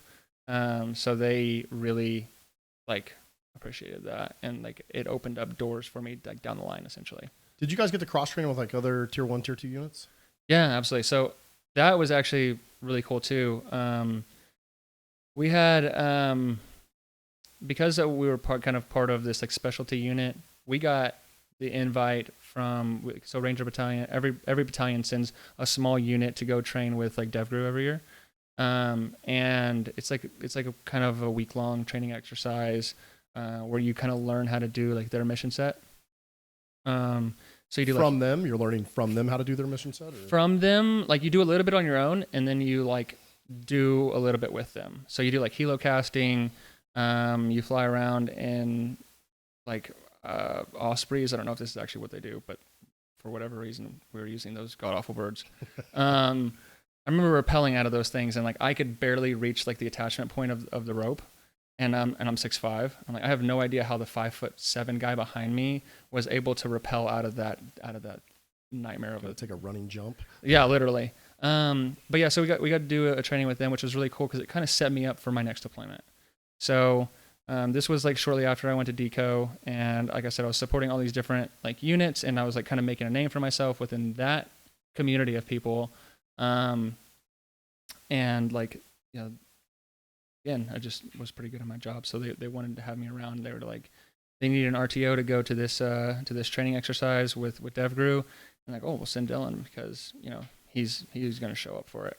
Yeah. And for those of you that don't know DevGroup, that's the guys from SEAL Team 6. How are those guys being around? I mean, you're a young kid being around like one of America's premier hostage rescue unit. Yeah, absolutely. I mean, oddly enough, they loved me. I don't necessarily know why, but sometimes I got a little bit of hate in the Ranger community. Like people in the Ranger community either like really loved me or like they really hated me. Because I wasn't necessarily, I've never actually got a chance to talk about this, so I'm kind of glad we're talking about it. I wasn't like one of the boys. Like I didn't go party with everybody. I didn't like kind of cut to myself. I was a little bit more of a, not necessarily an introvert because I am an extroverted person, but I just kept more to myself. I wasn't like yeah, I just, if you know, you know, and I wasn't one of the boys. Didn't go out and do stuff with them. I wasn't. So I've heard it said before. I think David Goggins said it actually. He said he was in the SEAL teams, but he wasn't a part of the team. He said something along those lines. I'm kind of paraphrasing. That's exactly how I felt. Whenever I heard him say that, I felt more seen and more heard than like any time before, because like I was in the unit, but I wasn't a part of the team. And I think a little bit of it was by my own design, because I wanted to kind of wanted to have two lives. Like I wanted to have like my Ranger life, and I leave that at the base, and then I kind of wanted to like disappear and like kind of just be on my own, like outside of work. And that meant that I wasn't spending a lot of time with the boys, and I wasn't becoming like a part of like a different kind of part of the team. Did they treat you different just because you weren't infantry and you were Commo, or? I don't necessarily think that was it. I think maybe at the beginning, but once, after that first deployment, like I said, people loved me. People were like my actual teammates, the people that I actually deployed with and I was actually like a part of those missions with, they were like all about me. I had like changed the narrative that a lot of people had about RTOs. Like, I had like a lot of friends, but I didn't continue to like maintain those relationships by like doing stuff with those people. I just again became like a little bit of a like closed off. Do you think any of that had to do with you processing that deployment, or? Could have been. I mean, it really could have been. I mean, maybe I picked up the habit of like, when you get back from an operation, like as an RTO, you have a lot of stuff to do. You're writing sit reps, you are making AARs, and you're downloading like media onto files and like preparing all these stuff. So you kind of just like you get back from the operation, everyone kind of goes and does their thing, and like they joke around and have fun, like all the line guys, versus while you go into like a little cocoon and you just start going to work. And maybe like a little bit of that was, I got in the habit of doing that. So whenever when we weren't doing training exercises, I wasn't with the team anymore. I was off on my own. And then whenever I went to Deco, it was pretty similar. Like the people that were at Deco who knew me from ACO were like all about me, because they knew how hard I worked, and they knew like, I had a good reputation within like within like the battalion. But the people who didn't know me, they were like, who's this guy? First of all, why is he a section leader and he's an E4? And why, is he running the commo shop? Why, does he think that he can just like not be a part of the team? I wasn't trying to not be a part of the team. I just had my own thing that I was doing. And I wasn't like big, loud, kind of guy. I kept to myself. Some people didn't like that. Yeah. What about Ranger School? So I was supposed to go to Ranger School right after my first deployment, but again, it was like I was like the number one performer. Like I was crushing everyone in PT tests. I was like fastest 5 mile time. I was like the fastest like 12 mile ruck time. I was a stud, but because I was a stud and I was an RTO, it meant like, oh, we can't lose you. You can't go to Ranger School. Are you kidding me? Even though everything had been set up, my first sergeant had already signed off on me, supposed to go to Ranger School whenever we returned from deployment, and then everything kind of just like fell through. Don't know why, other than kind of why I mentioned I suspect. Wasn't like until kind of in between getting back from that deployment and then going to Deco, or maybe a little bit closer to going to Deco, maybe like 9 months later, they were finally like, oh, by the way, like we're all deploying, but you can go to Ranger School. And I was like, so I just did a whole training cycle with you. You're all deploying, and now you're telling me that I can go to Ranger School, when I could have gone to Ranger School right when we got back, and then I could have still deployed with you guys. It was kind of a little bit like, I don't know, like a slap in the face. Anyway, I took every opportunity. I was like, well, yeah, I'm going to go. Of course I'm going to go. Like, that's like the next progression of my career. So went to CERT, which is Small Unit Ranger Tactics. Fucking awesome course. Amazing. Learned more in those 3 weeks than I learned like in any other training in my entire military career. It's brutal. It's super hard. It's like RASP. It's what it's essentially, I can kind of boil it down to, and people probably disagree with me here, but I don't give a shit. Like, it kind of seems like what RIP used to be, which is Ranger Indoctrination Program, which is what RASP was before it was RASP. So it's a 3-week course before Ranger School, and you like learn like actual Ranger School tactics, and you're like put in leadership positions, but it's like more inconsequential. So you're not being graded, but you get an opportunity to like get like Ranger School experience. Yeah, I learned literally so much about leadership in that course, and I felt like super, even though my body afterwards was like beat to shit, I felt like super knowledgeable and like capable of going into Ranger School after that. The only kind of downside is I had gotten like bit by a spider in my knee on our FTX at Cole Range, which was basically like the Cole Range that I described before for RASP, except on steroids. So it was like way harder. I didn't think it could get harder, but it was. So I got bit by this like gnarly spider or something like that, and like I had gotten like that like cellulitis in my knee, so my knee blew up like 3 times the size it normally was. I had to get it like secretly go to the to like the hospital on Fort Benning and like get like an injection in it and like get it drained and all this stuff. It was crazy. But if they knew that I had done that, I was like gonna get like basically recycled. But I just said fuck it. So that's kind of a little bit side story. When I was in Ranger School, I actually got a Red Cross message that my mom had a tumor like on her brainstem. She's gonna have to have emergency surgery, and she's gonna have to have that tumor removed, and there was like a really high likelihood that she wasn't gonna make it. And yeah, even though my mom and I hadn't been close, I went ahead and I went. How far along in Ranger School were you?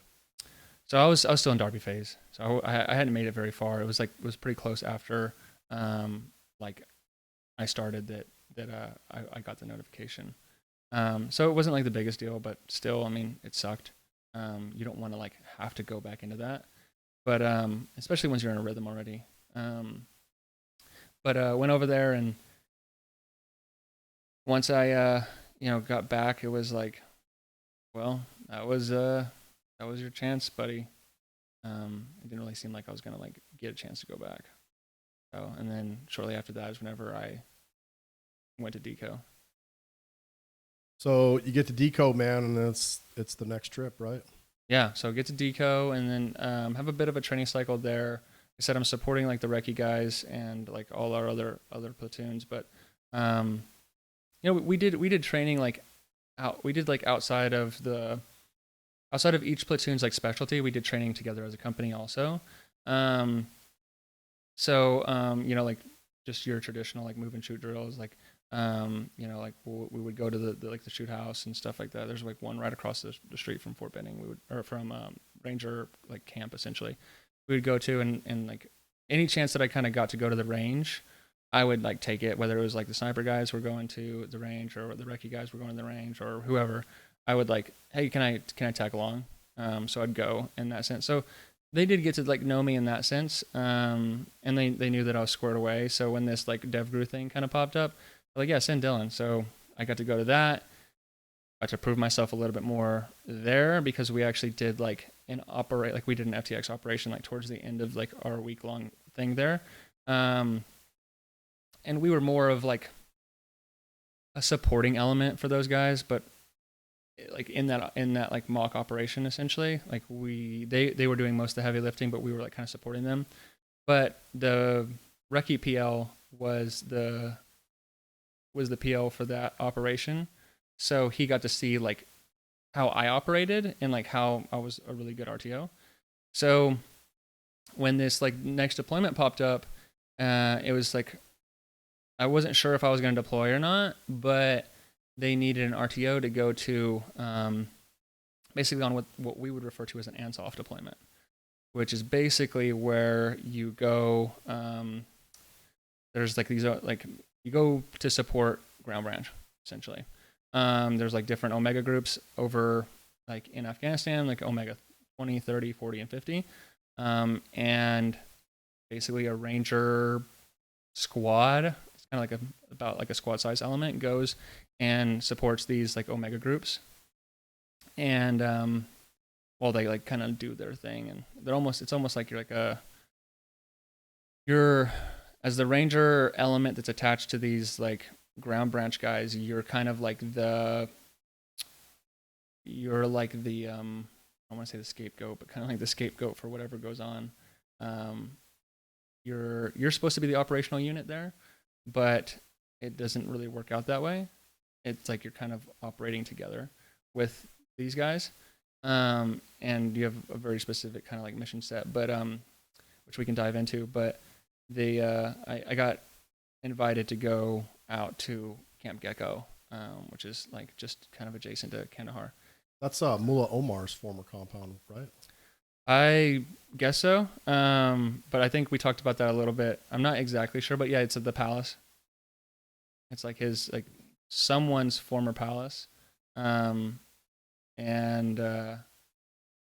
yeah, they had kind of taken it over, I think, in the early part of the war. So you guys went out there and supported Ground Branch doing an Afghan, like special forces, like the Afghan soft guys were hitting targets pretty much? Essentially. So we were like in quote unquote support of them, but we were doing most of the heavy lifting, like us. And then like, when I say us, I mean like the Americans. Like we were doing most of the operating, but we were like basically training. We're doing like real time training for these like Afghanistan, like Afghani, like special operations, like forces essentially. It's like on the ground training. How were those guys? They were better than some of the other guys we operated with, like that I had operated with in my first deployment. But they weren't really the most reliable. They weren't really the most trustworthy. I definitely never really felt comfortable with them, and they had to be retaught how to do things a lot. So we ended up doing, like I said, a lot of the heavy lifting. How was that deployment? Was that kinetic? Incredibly so. That was pretty rough, actually. It was a hard deployment.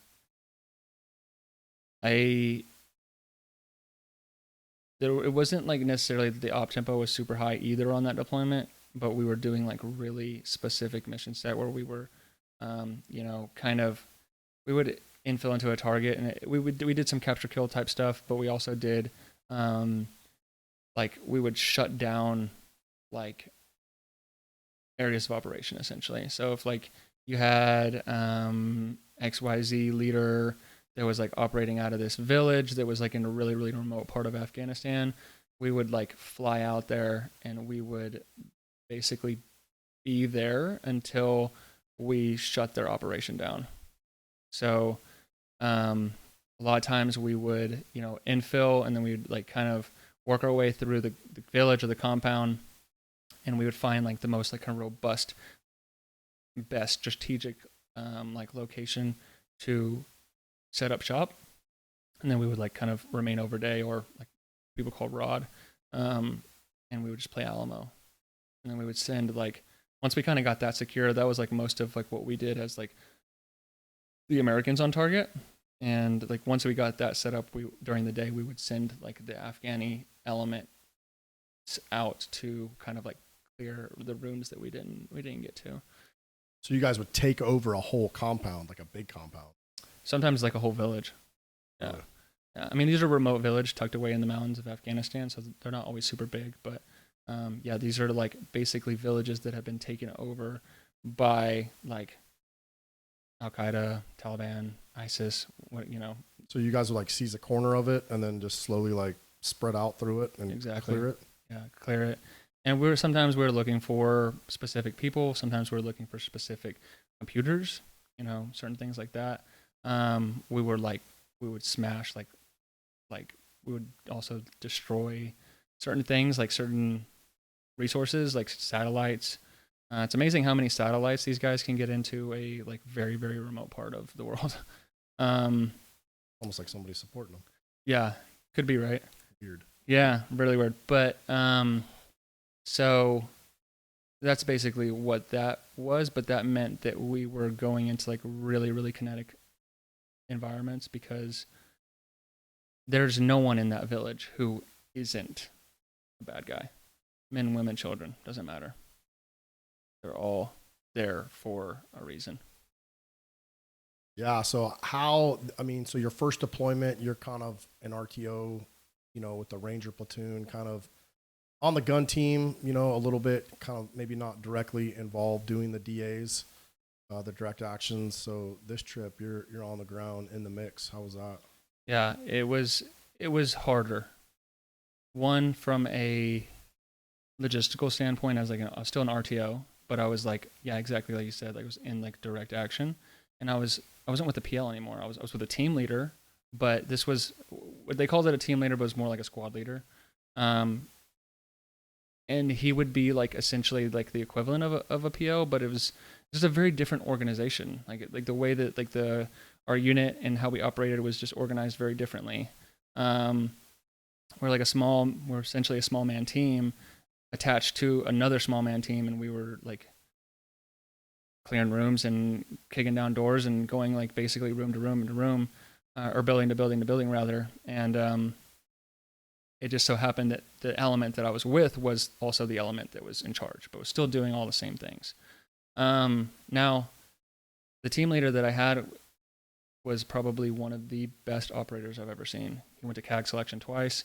He got picked up, went to the Q course, and like went all the way through the Q course, and then didn't get selected, or didn't get picked, I guess, at the end of the Q course. So he had all this crazy knowledge, and I think that like whole process really humbled him. So he's like one of the best leaders I've ever met in my entire life. When you say the Q course, you're talking about like Delta Force selection.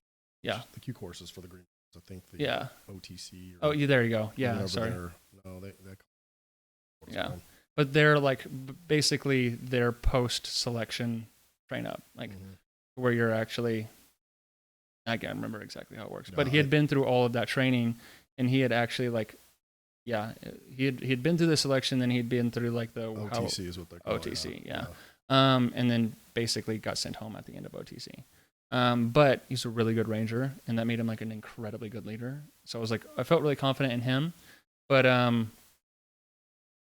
until that point, I hadn't been in an environment where I was like clearing rooms and where I was like face to face with the enemy. I had like engaged with the enemy before, but I hadn't engaged with them in like close proximity, and like that all happened really, really quickly on that deployment.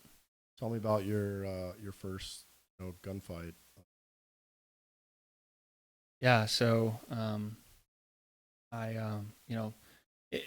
it can happen in a lot of different ways, and you have this idea in your mind of like how it will happen, and it's not always what you picture in your head, because when you are faced with a situation, you just have to respond essentially. And if that situation means that it's like a woman coming around the corner and she's got an AK in her hand and she's waving it around and like she's gonna kill one of your buddies, or kill all of you, it means that you have to take action. And when you've been trained in that way, you don't think it's muscle memory. That selector lever gets switched and that trigger gets pulled, and you're not thinking about like the action of it. It's just your body is autonomic. It's just going, and then your brain has to process the consequences of what you did afterwards. And when it's not what you've built up in your head is a quote unquote terrorist or a bad guy, an adversary operative, whatever that kind of picture is that you built in your head, I think we all kind of have a similar picture in mind of like what that guy looks like. When it's not that, it's especially it's weird. What was it for you? It was that it was a woman, and it was and like I said, she was a bad guy. But you go to a different place whenever it's bred into you don't hurt women and children, right? But what do you do whenever a woman's pointing a gun at you, and she's a terrorist, but brain afterward, like I said, you don't think about it in the moment, but your brain afterwards tells you, yo, that's just a lady. I don't know how she got to where she got, and how that, like, she got into those clothes, and how she got with that weapon, and how she got down that corridor, and why she's running at you and your team with that weapon. But at the end of the day, that's just a lady. And that was pretty tough. Kill you or your team. I know. Yeah, I mean, I can't imagine scenario. Trying to process that out. Did you guys get a bunch of ticks on that deployment? Yeah, all the time. I mean, I don't know. Like, I mean, sorry, man. It's just it's not that it's that heavy. It's just I mean, I guess it is a little bit, but yeah, I thought I was gonna die every day, and we didn't even go out every day, but I thought that we were gonna die every day. And when we went on target, I mean, I never prayed so much in my life. I've never been. Up until recently, I don't think I've ever been that close to God. Every single day, every night, I prayed, like, don't let this be the day. I don't want this to fucking be the day. We were doing some. I'm sure things have been crazier and worse, and people have done way crazier shit than I've done, but it felt like some fucking cowboy shit that we were doing.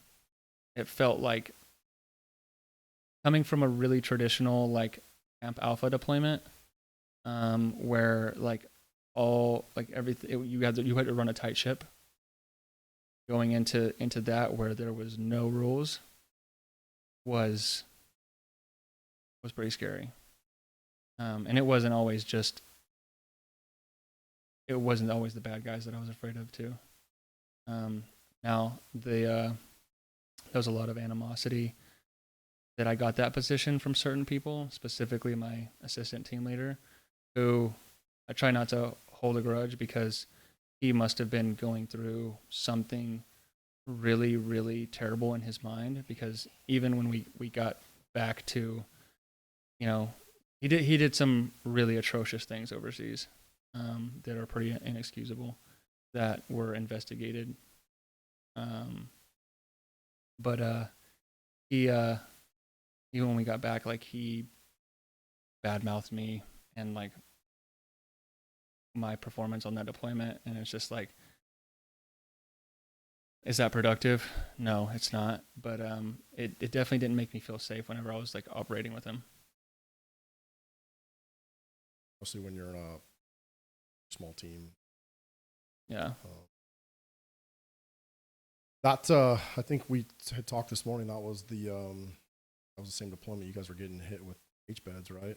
Yeah. So that's kind of what wrapped up that deployment.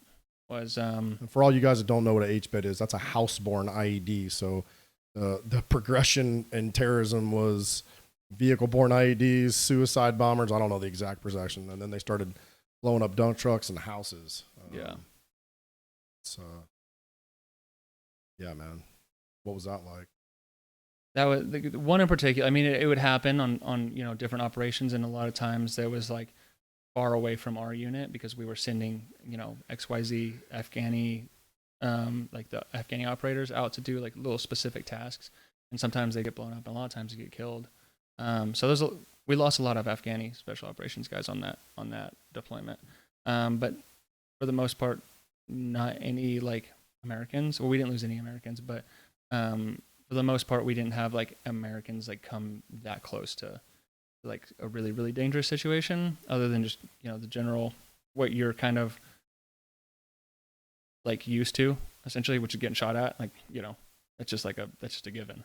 But in this one, and I think it was in our last, I'm actually positive it was in our last operation that we did, or last operation I did, at least, during that deployment, we were in, like, a bigger compound that had, like, basically multiple compounds within it.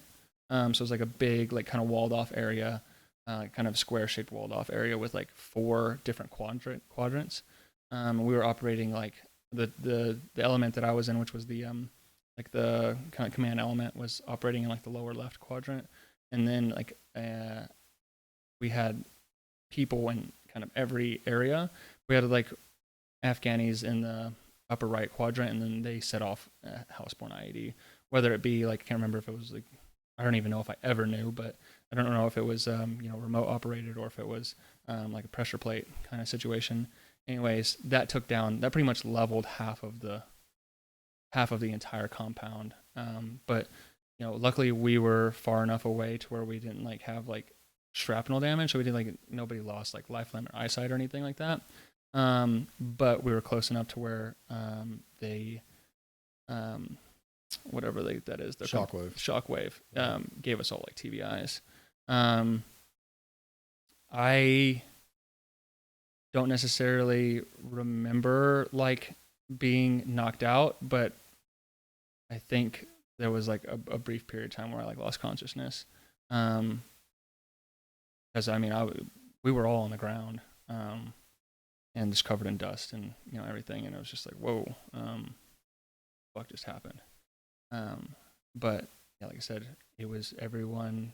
Nobody really had like a physical scratch on them, so it was like, new mission, keep rolling. We finished out the mission, and then like after that, I think it's whenever things like really kind of slowed down. I was like, okay, we gotta kind of go back to the drawing board here. How did you stay in country much longer after that? Not at all. That was towards the end of our deployment anyway, and I think that maybe because it was like a really close call, and a lot of Afghanis got killed, or well, they didn't get killed. A couple got killed, and then a few of them lost their legs, and then we had to medevac them, and it was this whole like shit show getting out of there. We almost got ambushed on our Exfil, all this stuff. I think like because we were wrapping up the end of the deployment anyway, they kind of like say like, like, okay, we're gonna regroup, and then we'll kind of like start operating again here like after the turnover. So yeah, we got to go home shortly after that, which was a reprieve that was very much needed, because like I was checked out after that. Like I don't think I could like mentally handle it anymore, and I'll be the first one to say like, we'll never quit, it's not built into me, but I was very thankful to be going home after that. I was not in a good place. Yeah, I can't imagine, man. I mean, that's you've had 2 pretty good deployments. Guys, a lot of military guys see that in their entire. Yeah. What was it like to get back from that deployment? It was pretty rough. I mean, I was pretty good at like faking it, I was like pretty good at just being like, oh yeah, I'm good. But like I was like in mental turmoil, like when I was like alone. So I was dating a new girl at the time. I, and who's now my fiance, Allie. She's a saint. She's amazing. She's literally like an angel from heaven. I forgot to talk about Allie in your intro. I know she's super important to you, so Allie, don't kill me. No, you're good. Yeah, she's amazing. So like we're engaged now. We'll get married in January, but at the time we were just dating, and we, she was living in Los Angeles at the time because she was working to be like a commercial dancer for like music videos and stuff. Like she's classically trained and phenomenal dancer. So she was there, and I was, of course, in Benning. So that was immediately hard because I think I needed someone to like kind of be there for me after I got back. And I was, for the most part, kind of like still alone. And but I played the part. I played the good Ranger, and I smiled, and I was like, yeah, that was a fucking badass deployment, man. Like I can't wait to go back. Yeah, right. I couldn't wait to get out of there is what it was. Couldn't wait to ETS. I was like counting my days down. I just needed to like, I was mentally checked out.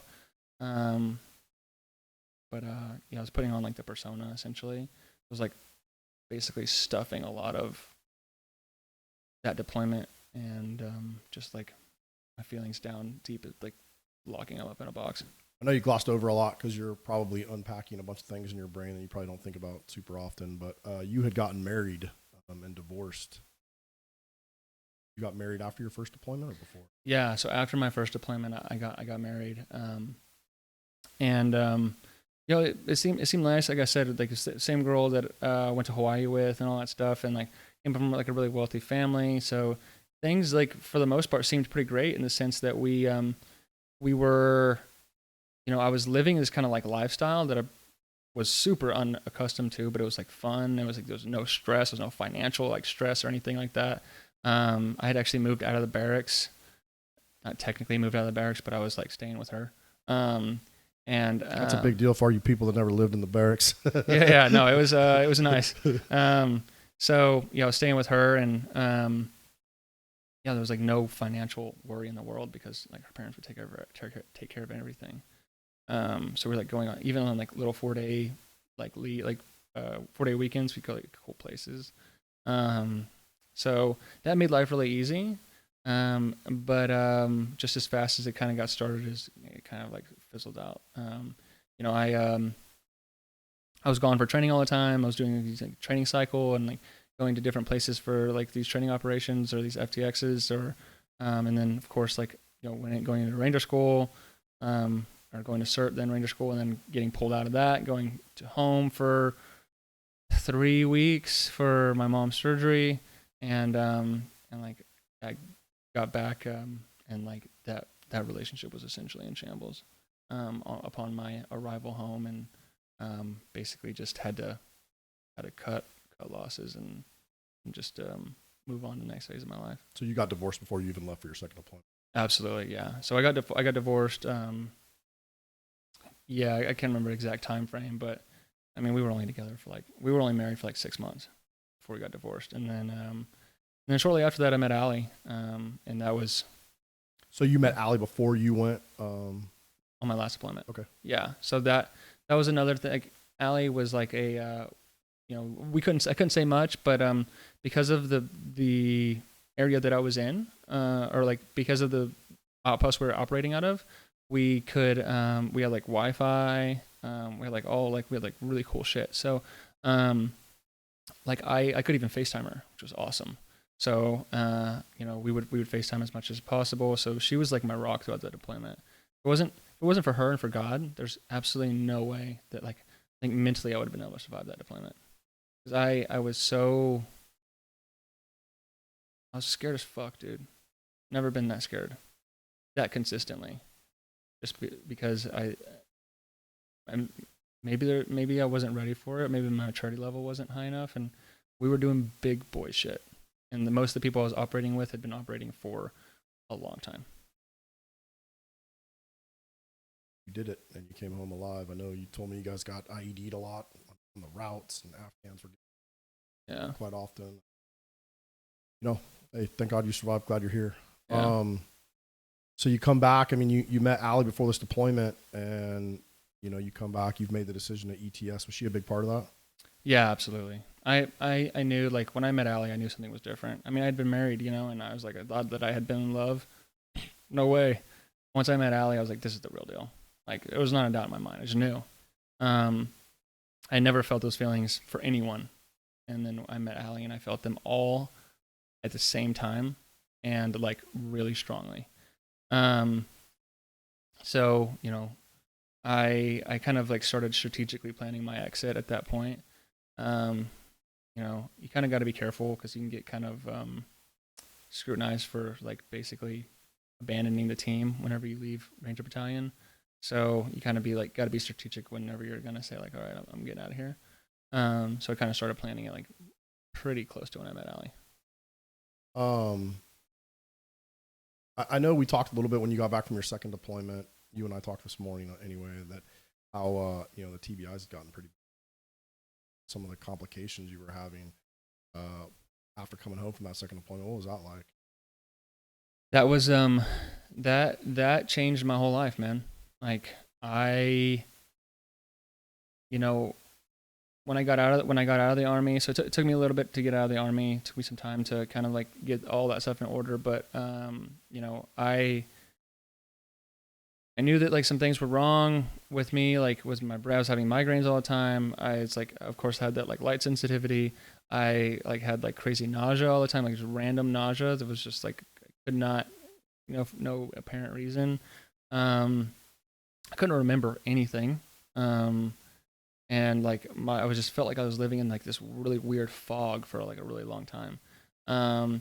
And there was no like resource, or not to say that it wasn't any resources. I didn't know the resources that I had like in Battalion.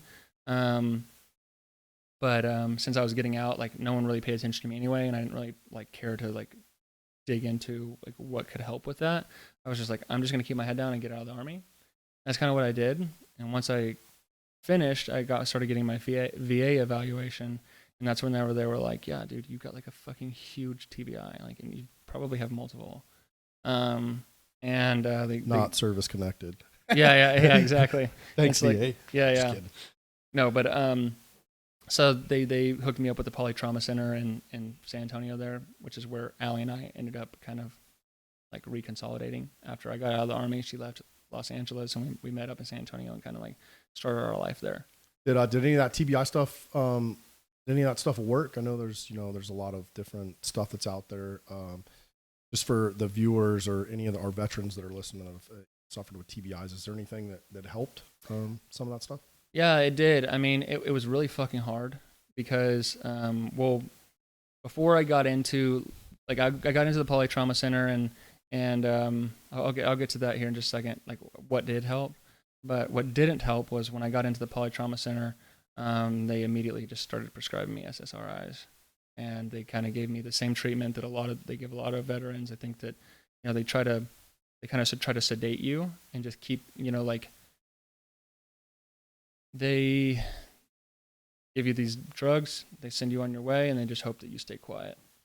Well, we'll talk about that kind of in the second half. I just want to wrap up your military career. So you're kind of just, you get back from your second deployment, you're suffering from TBIs. You've made this decision that you're going to get out and start this next phase of your life. You and Allie are going to start your life together, and you end up moving, I think, back to San Antonio, right? Is that what you said? You met?